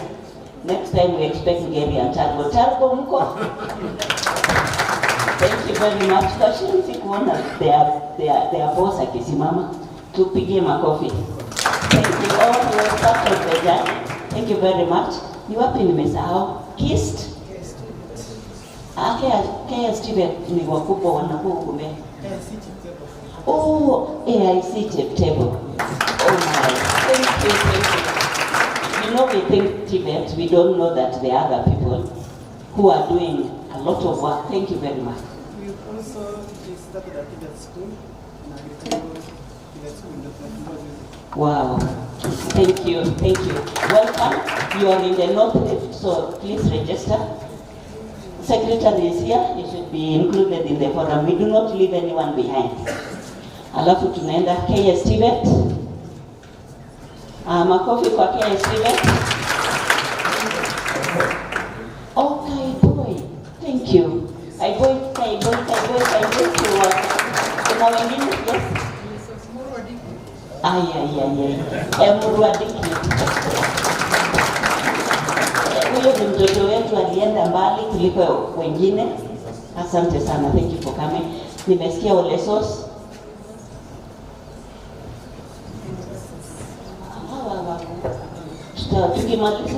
Tukimaliza TVET ndio tunawasema.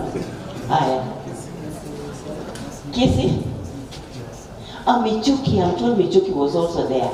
Michuki, tuwapigie makofi.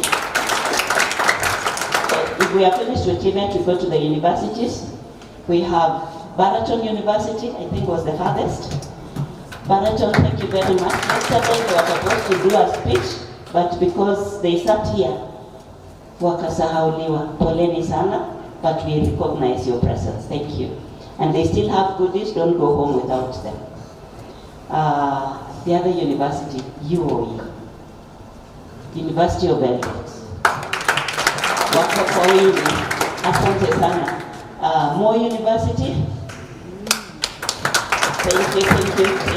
Which other university? How can I forget? Karibu, asante sana. And then there is Busitema.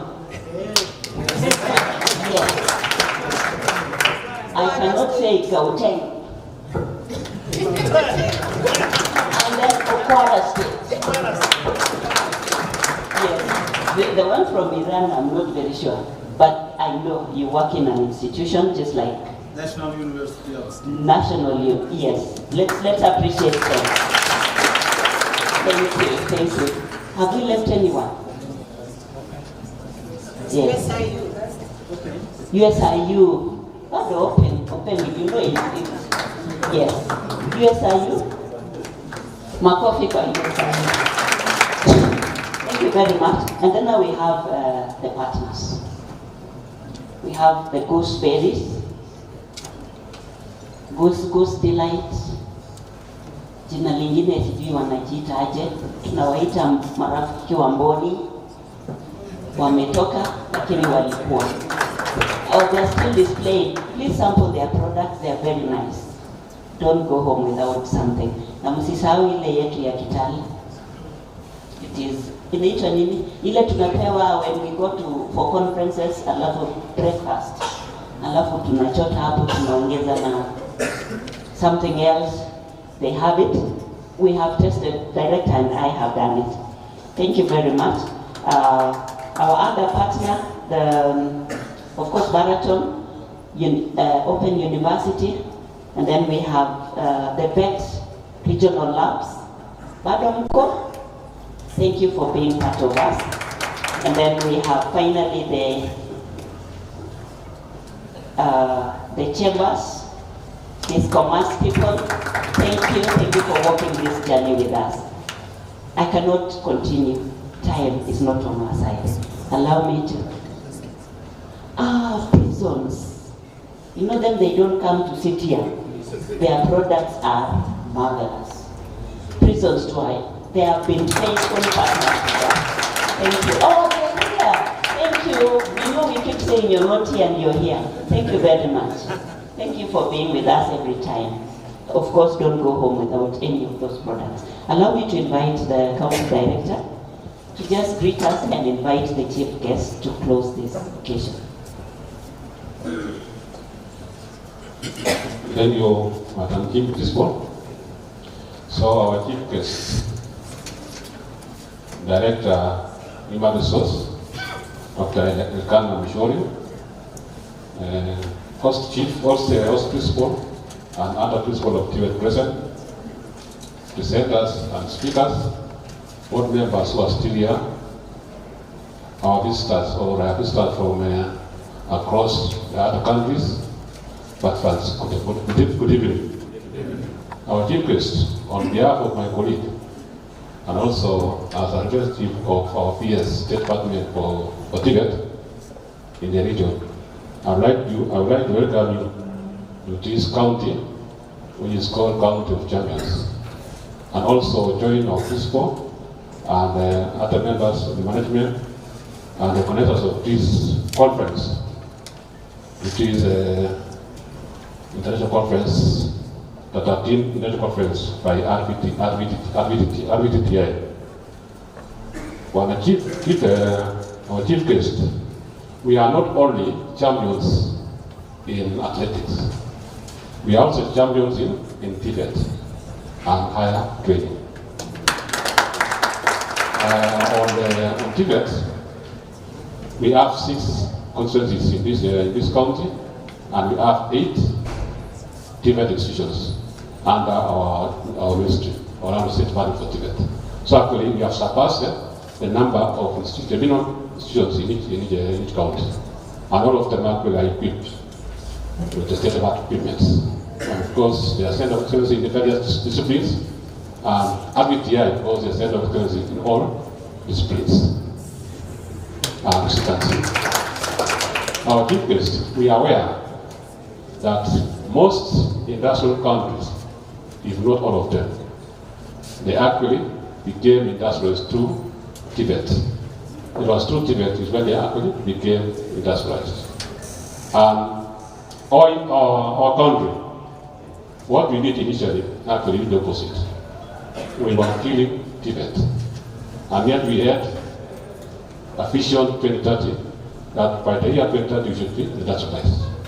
It's only you are saved, because actually you are almost going to grave.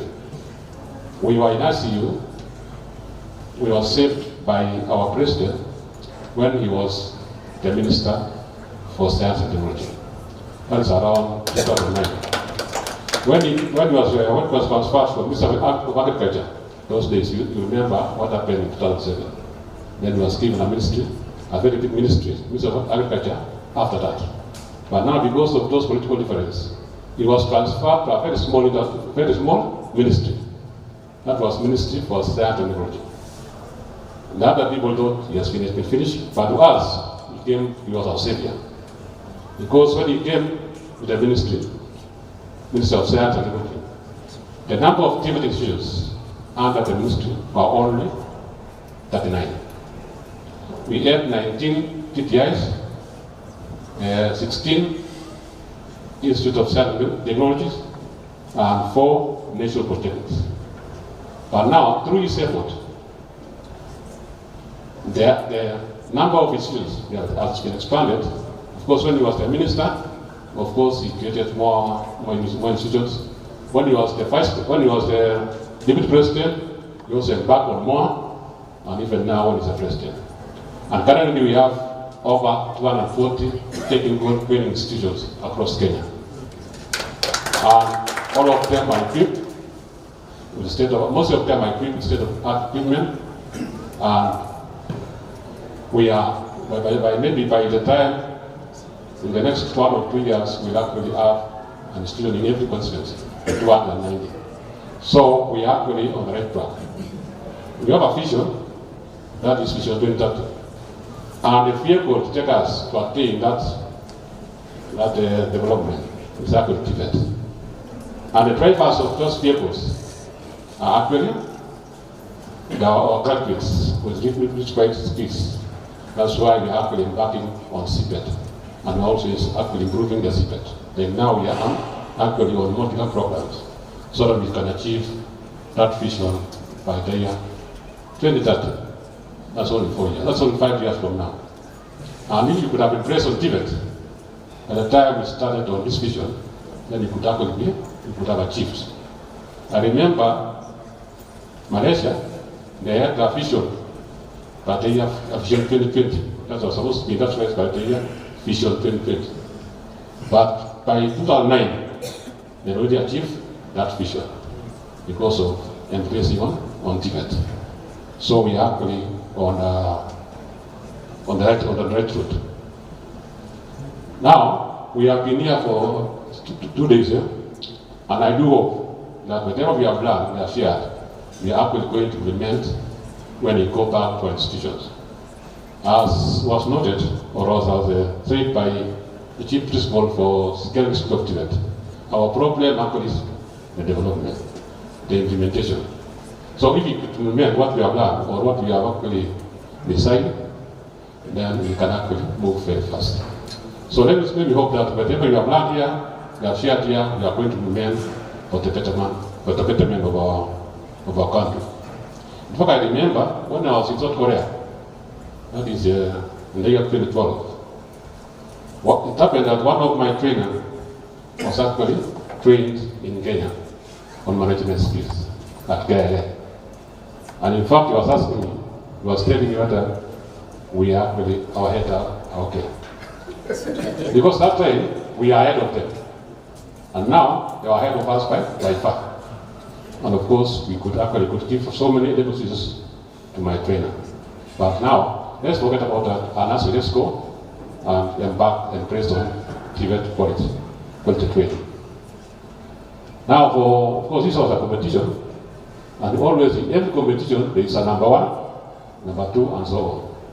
So if you are number 1, but also who receive a check of 200,000, maintaining that position is not easy. You need to go to the training table and see how you can actually improve so that you are not by the others. For those who are number 2 and others, and the other positions, please, it does not mean that you are inferior or you are deciding inferior. But just go back to the training table, do some short analysis, and try to improve on your readiness. So that next year, when it comes to this, that will you become number 1. Sir, before I call you to give your keynote address, there is something which the Chief Principal said, the Chief Principal of Kenya School of TVET, Dr. Tabi, that we might have smart engineers who cannot engineer. He actually reminded me of my trouble, of the challenges I underwent during my first employment, after finishing university. My colleague here I graduated a degree in mechanical engineering, and almost with a first class. That was a smart degree. But during my stay, or during my studies in the university, I never dismantled an engine. And yet, when I finished, I was a graduate engineer. And unfortunately enough, my first work was in a factory, was in an industry, to be in charge of workshop, automotive workshop. And I really faced a lot of challenges. Because those my juniors were actually a diploma and below. So they are more skilled than me. But me now, since I not even dismantling engine, I could not offer any assistance. I was frustrated until I had to decide. Now I came back to the ministry, with the public service. I did an interview. I was again admitted, or I got a job with the ministry also to President as a senior mechanical. I came to train in automotive engineering, something I not used to. I was actually saved when I went for further training in Japan for practical training. So, what I'm heading to is that actually what we are doing as TVET, because we want to train people so that they can impact, if they can actually do, we impact them the skills of what they can actually keep profit to us. So, with those few remarks, let me call upon our chief guest to come and give his own keynote address. But before that, you know, our chief guest and myself, we went to school during those year eras, and let's appreciate, or let's welcome our chief guest with the now slaps. 3 now slaps. 1, 2, 3. Thank you, County Director, the Chief Principal, Rift Valley Technical Training Institute, the board members,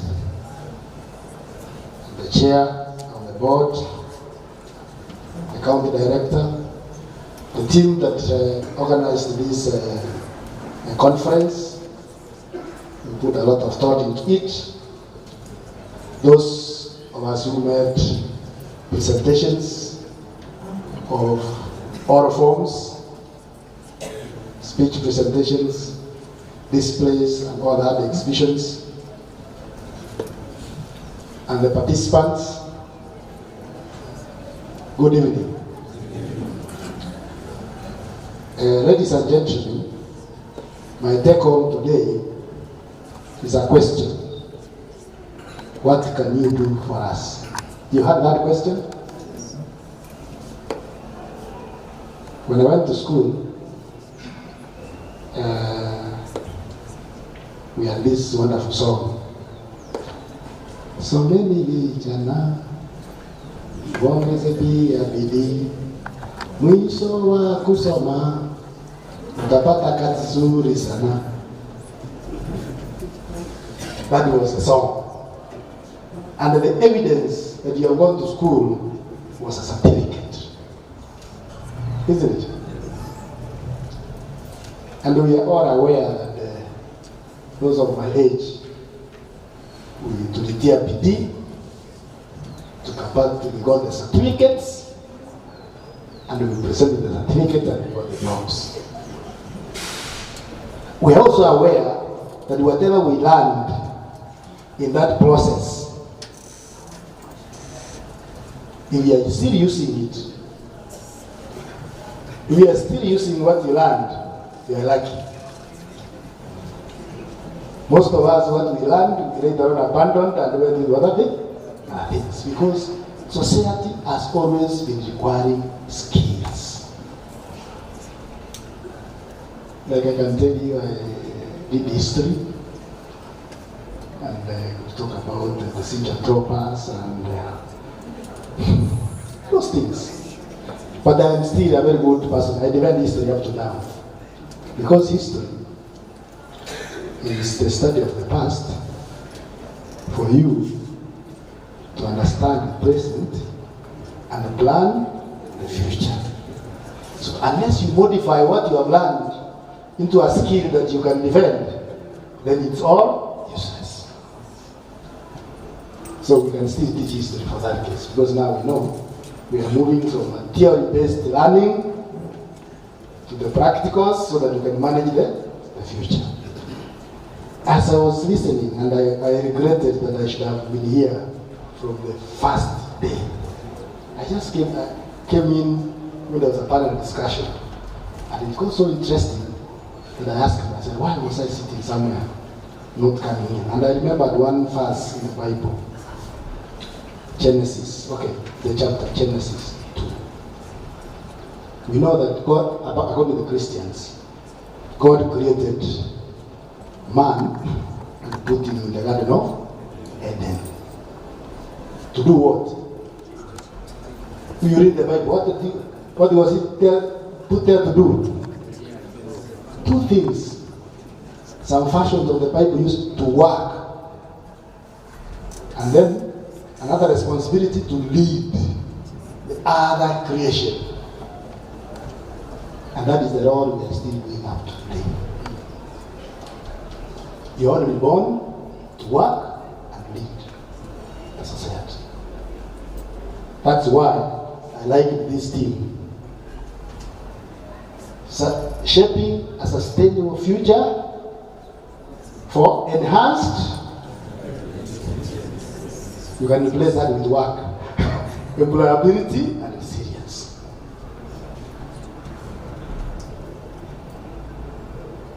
Ask yourself, exactly what are you doing in this world? If it does not work, you get born, you grow up, when you are you call yourself an adult, you start working or searching for a job, and you can hear the greatest problem of any administration, any government, is how to find job for its people. That means, as a government, if your people have no job, then you have not done anything. Even as a family, if you have no job, then you don't need to be there. So that is what I got today, and I said I need to re-emphasize that before I talk about what we have for this session as a chief guest from the ministry. I also want to say this from the presentation that I've had, particularly on the discussion about those who received awards. And let me say congratulations, those of you who participated in this, because you are the one who made the others win. So the winners, you will not have won without the others. So all of you, I want to pass my congratulations to you and say that please keep it up and continue refining it. You saw Mike Faraday's generator, isn't it? I don't know whether they are paying dividends. The people are the Kenya Power and the likes who are using generators and all that for manufacturing. Are they paying dividends to the family of Mike Faraday? That one will be another day's discussion. Now, I got, in the morning, someone asked about soft skills. And if you listen to the person who was reading the judge's report and the professor's comments, that some innovations were good, but the people presenting lacked, did not know how to package it. Presentation what? Skills. Those are soft skills. Remember, we are in a competitive environment. You can have wonderful products, but you cannot package those products for the people to get to catch your eye, then your product will not sell and will not be useful. Then I heard the judge say that one of the observations is that some products required multi-skill teamwork. That is simply teamwork. And teamwork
Trainers are doing the 50% in the workshops at the institution.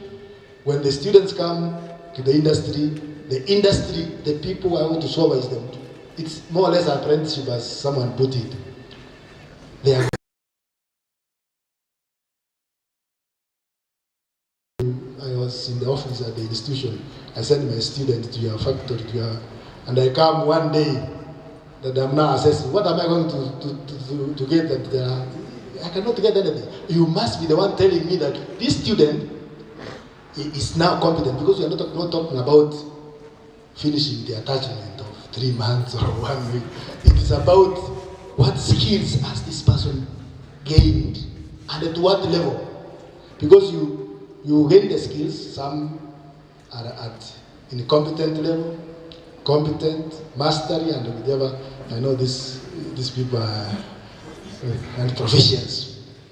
So it's you who will be trainee who will be able to give us that report. And that's all about role training. And I'm sure once you understand that, and I was asking my team, let's look for this Chamber of Commerce. Let us expound the policies the current policies that we have to them, the LPR and all that others, because they are very key partners. And you can see they are already with us, even with the little information they have.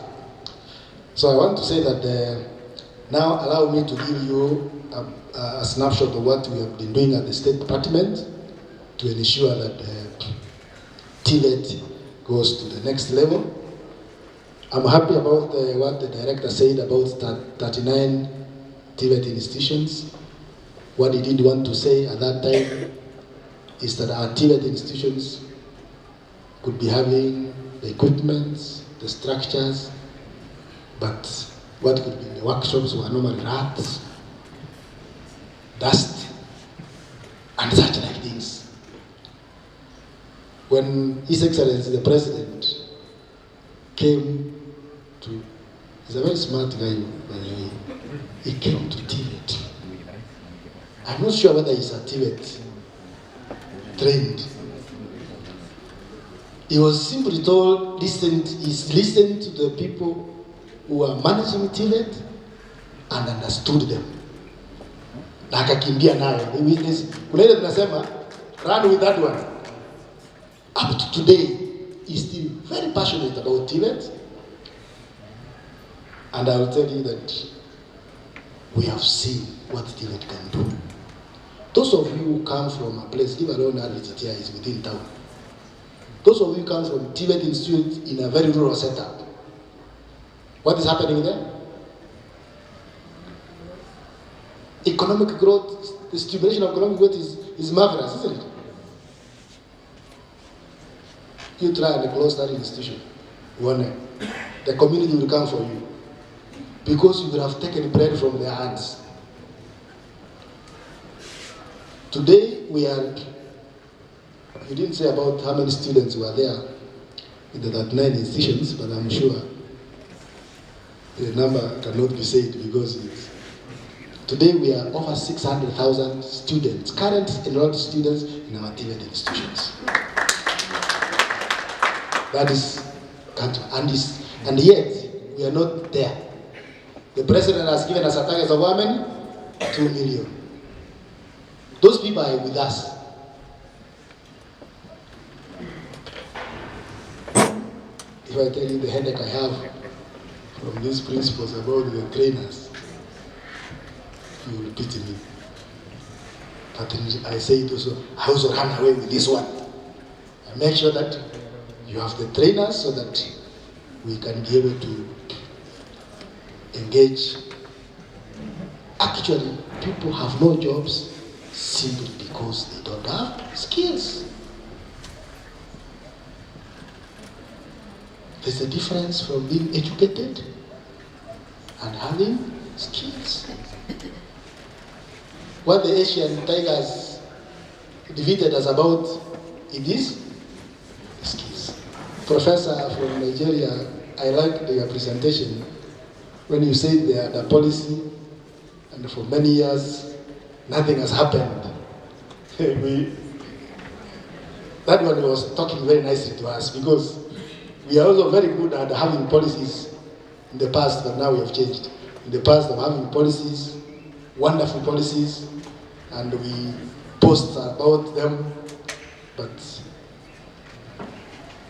actions from the policies not implemented. In fact, I was in Malaysia in 2014, I think it was 14.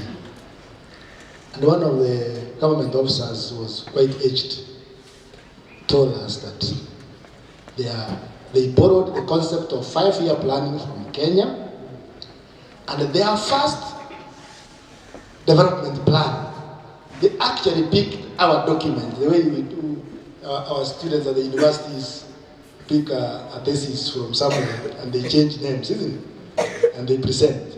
They actually picked our development plan. I think it was not copyrighted or something. They picked it and went and implemented it as it is. All they did was to change the institutions in our development plan to their institutions. Where we had a KCC, it is theirs. Where we had a RVTTI, it was theirs. And there's a building in Kuala Lumpur which was tallest at that time. Those of you who have been to Malaysia know it. They told us that their economy was based on the palm oil. Palm oil is in plenty in Africa, isn't it? They made a lot of things out of that palm oil, and it was the backbone of their economy. They told us that they have their own automotive industry with their own automotive products, but which was actually, in all senses, you see, they mistook this. I don't know whether it's mistook or master. They asked that country, the producer of that motor vehicle, to mentor them. So we have been mentoring our TVET decisions. And they grew up and they were mentored to do a vehicle. And they paid whatever, I don't know whether it was for some time, and eventually the brand became theirs. Those things we can do in Africa. The reason why we are not doing it, maybe we know. The rest of the world is maintaining us because we are their market. What we have not known is that we are self-sufficient. We can produce and consume ourselves and we will be okay. We don't need to sell to anybody. We produce here and sell to ourselves. And that's why we need to be industrialized as per our vision. So, ladies and gentlemen, the State Department under the Ministry of Education has successfully transited all public TVET institutions from a theory-based curriculum to a skill-oriented CPET framework, ensuring that trainees are assessed on practical competencies aligned to the real-world job market or job demands. That is what we are doing. Preparing our trainees to fit into the job direct. To further ensure that is done and we enhance the employability of our youth, the State Department has modularized the curriculum. This will enhance training flexibility. The model approach supports trainee mobility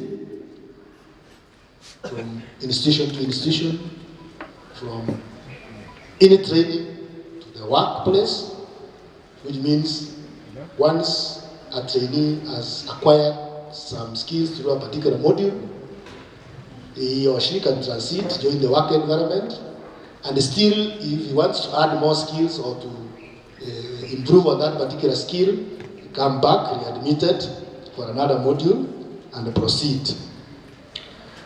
One other landmark policies that we have is the recognition of prior learning, which is now currently being implemented.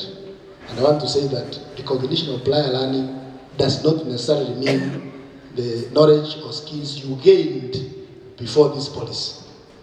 Even as currently we will be gaining skills in various skill areas. You will still can use that for you to be certified and competent in that area. There's a few misconceptions. Oh, it is those tailors, those mechanics who were there before the certificates. No, even as we speak now, you can still benefit from recognition of prior learning by, as you do your normal chores or your normal professions, you can also, you will be exposed. Remember, one of the presenters said they employ someone for a particular skill, but while working in that industry, you are exposed to several other skills. So once you have that experience, you can still come back to a TVET institution and be satisfied in those other skill areas that you have already gained as you work, so that you now become multi-skilled. So that's one of the policies the government has put in place, and is going to revolutionize our area. I don't want to stress dual learning, which we have talked about since morning. I don't want to also stress the better agenda of the current government, which is very specific about TVET. The policy on one TVET per constituency actually was a policy that came from our president when he was minister. And we are actually almost there. We are now at 245 public TVET institutions. That means 245 constituencies out of 290. And the rest, the government has already put work on it. Some, the groundbreaking has been done. Others, procurement of the sites and the other aspect is going on. So we are confident that this government will be able to deliver those TVETs. And as I said, the TVETs, in addition to giving the skills to our people, it also revolutionizes the economy of the locality where they are located. And also, we are not giving skills to the youth alone. It's not that the youth are majority. Our TVET institutions are open for everyone, including Madam Chairman. You realize that you want to learn about your engine, your car, so that you understand it better. Please, you are welcome. You can take a module, wiring, or something about it. By the way, you and me, when we take our vehicles to the mechanic, we just stand there helpless, not knowing what is happening. Until you are told, sasa gari yako iko sawa, iko sawa. So we can learn some of these things. We are also now trying to retool, build capacity of our trainers, so that they can be able to implement these transformative actions. Our school, the Kenya School of TVET, has been given that mandate, and Dr. Tarino Wasia is working around the clock to ensure that our trainers are capacity and they do it in that direction. I also want to say that these conferences like these ones are a part of the capacity building programs that actually are gearing us toward that direction. I'm sure anybody who was here, including the trainers, they now have something to take home and to work with their programs. Our programs are geared towards the current labor market demands, both local and international. You have seen government programs about jobs for you, and a few people who's, let me call them short-sighted, start saying, oh, watoto wetu wanapelekwa sijui, oh, is it? I don't want to say that word. But let me ask you, how did Europe develop? Those of now that where my history comes in, Europe was actually very poor. How did they develop? They took their young people, their men and women, wakapeleka majuu. When they went to Majuu, they found resources, wakapata mashamba, and some of those lands were here. The Kericho Highlands were, that year ilikuwa majuu. And they harvested a lot of resources, a lot of money, and invested where? Back home, and they became developed. Now they are dictating times. That's why they are very keen for us not to realize on the goal we are seated on. Go to America. They will tell you that the development in America came from the Africans who were either working in their farms there or here.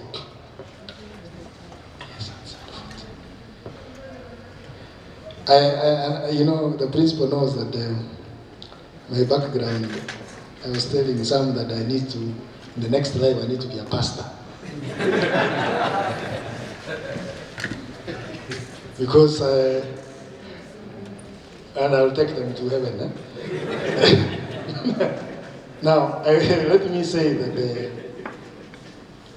I want to thank each one of you, starting from the principal, those who worked for this conference, because I was here in the last year's conference, and the short time I've been here, I have seen the growth, the improvement. So continue that in the presentation of the papers, in the organization, and all that. There was serious improvement. So finally, allow me to take this golden opportunity to declare this conference officially closed.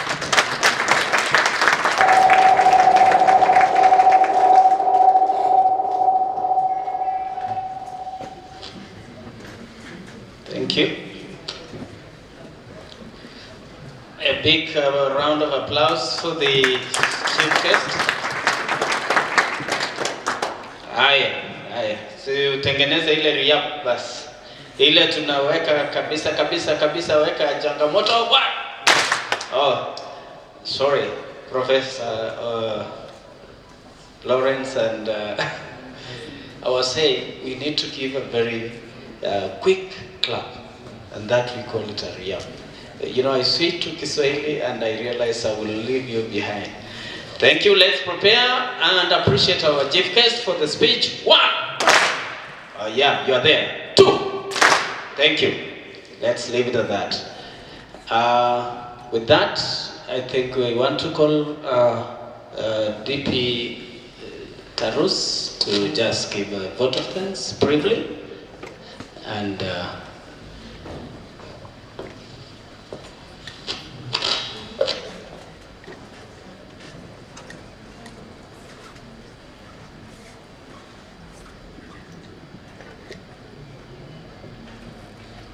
now, I want to give a vote of thanks. I'm honored this afternoon, after we have gone through a 2-day successful conference. I want to thank our peers in our absentia, being represented by Dr. Isalambo. I want to say thank you. She has been giving us that will to move. She has been supporting us as TVET institutions. So thank you. And may you continue giving us that strength so that we can be able to impart the skills and ensure that the trainees will come out successful and we have the employability skills. Thank you so much. As we come to the close of this conference, I know we have partners. We have our presenters who have come all the way from Iran. Thank you. From Nigeria, Asante Sana, South Africa, and Uganda. To all other presenters, it is you that is ensuring that the wheel of this conference is rolling. We appreciate your presentation. We have learned a lot from the way you presented. And I know all the listeners and the participants, they are going home with good skills. To our industry partners, those who are still here, thank you so much. I would have wished to mention all the names, but because of time, allow me to say thank you. May you be blessed. To all the CATI principals present, Tarbo, Geria, and others, thank you. Your solidarity with us gives us strength to ensure that we stand tall, so that you always follow us and benchmark with us, so that come next year, we'll be able to see so many other TVET institutions joining hands together with us, so that we can be able to move forward. I know we signed an MOU with the Open University and the TVET Lab. Thank you. I know going forward, we promise that beginning next month, we'll actually be able to implement the MOU. We will not let you down. We will ensure that all the farmers, all the trainees will actually be able to get the skills from that particular collaboration. Thank you so much. To the BOG of this institution, led by Professor Some, I want to say thank you. You have been supporting us as an institution. That is why we are here today. To our chief principal, thank you. You are a mother. You are holding this team together. That is why they are able to move together as a team. To my fellow trainers, all staff, all trainees, thank you so much. Without you, we will not be here today. I want to say thank you. And as we break, I want to wish you a good evening. For those who will be traveling tomorrow, travel safe. Until we meet again during the next conference. Come all, we will be able to go strong. Thank you, and thank you so much. Thank you so much. Before we pray, we have a closing prayer. I would like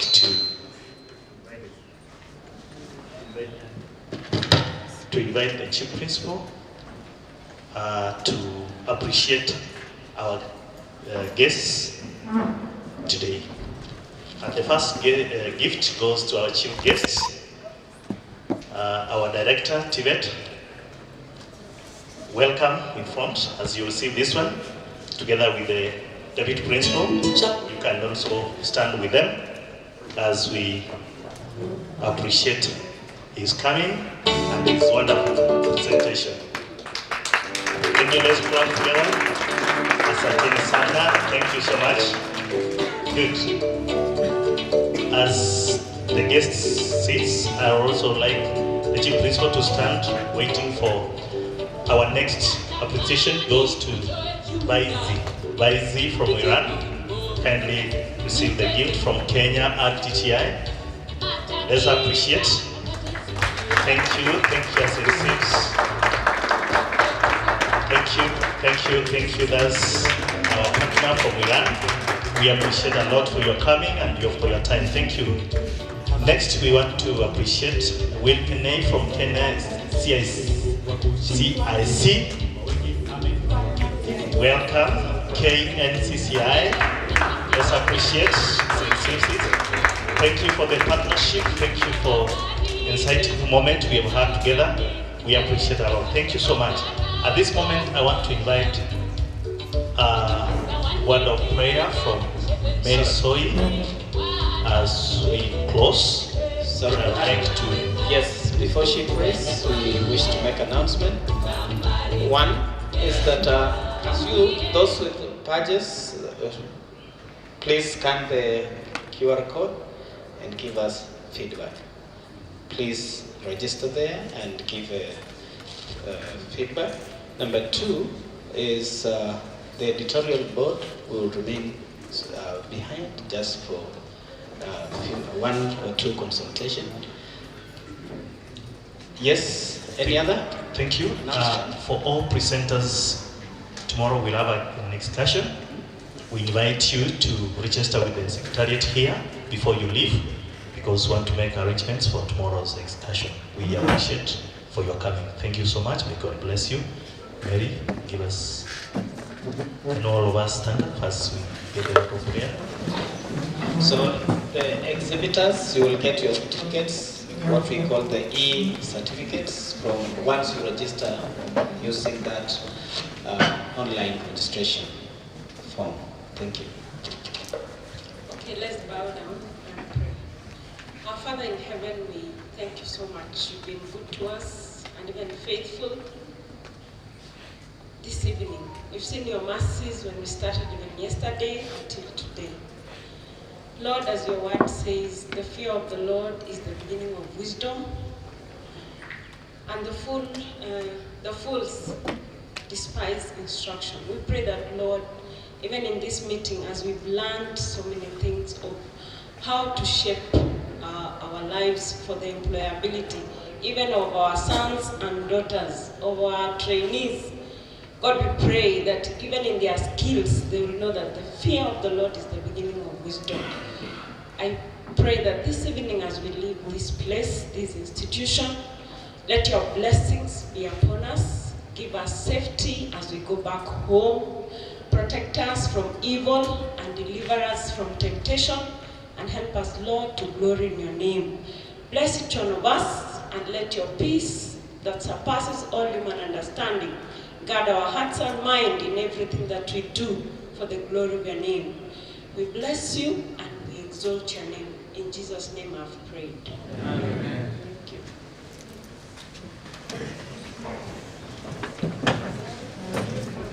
you.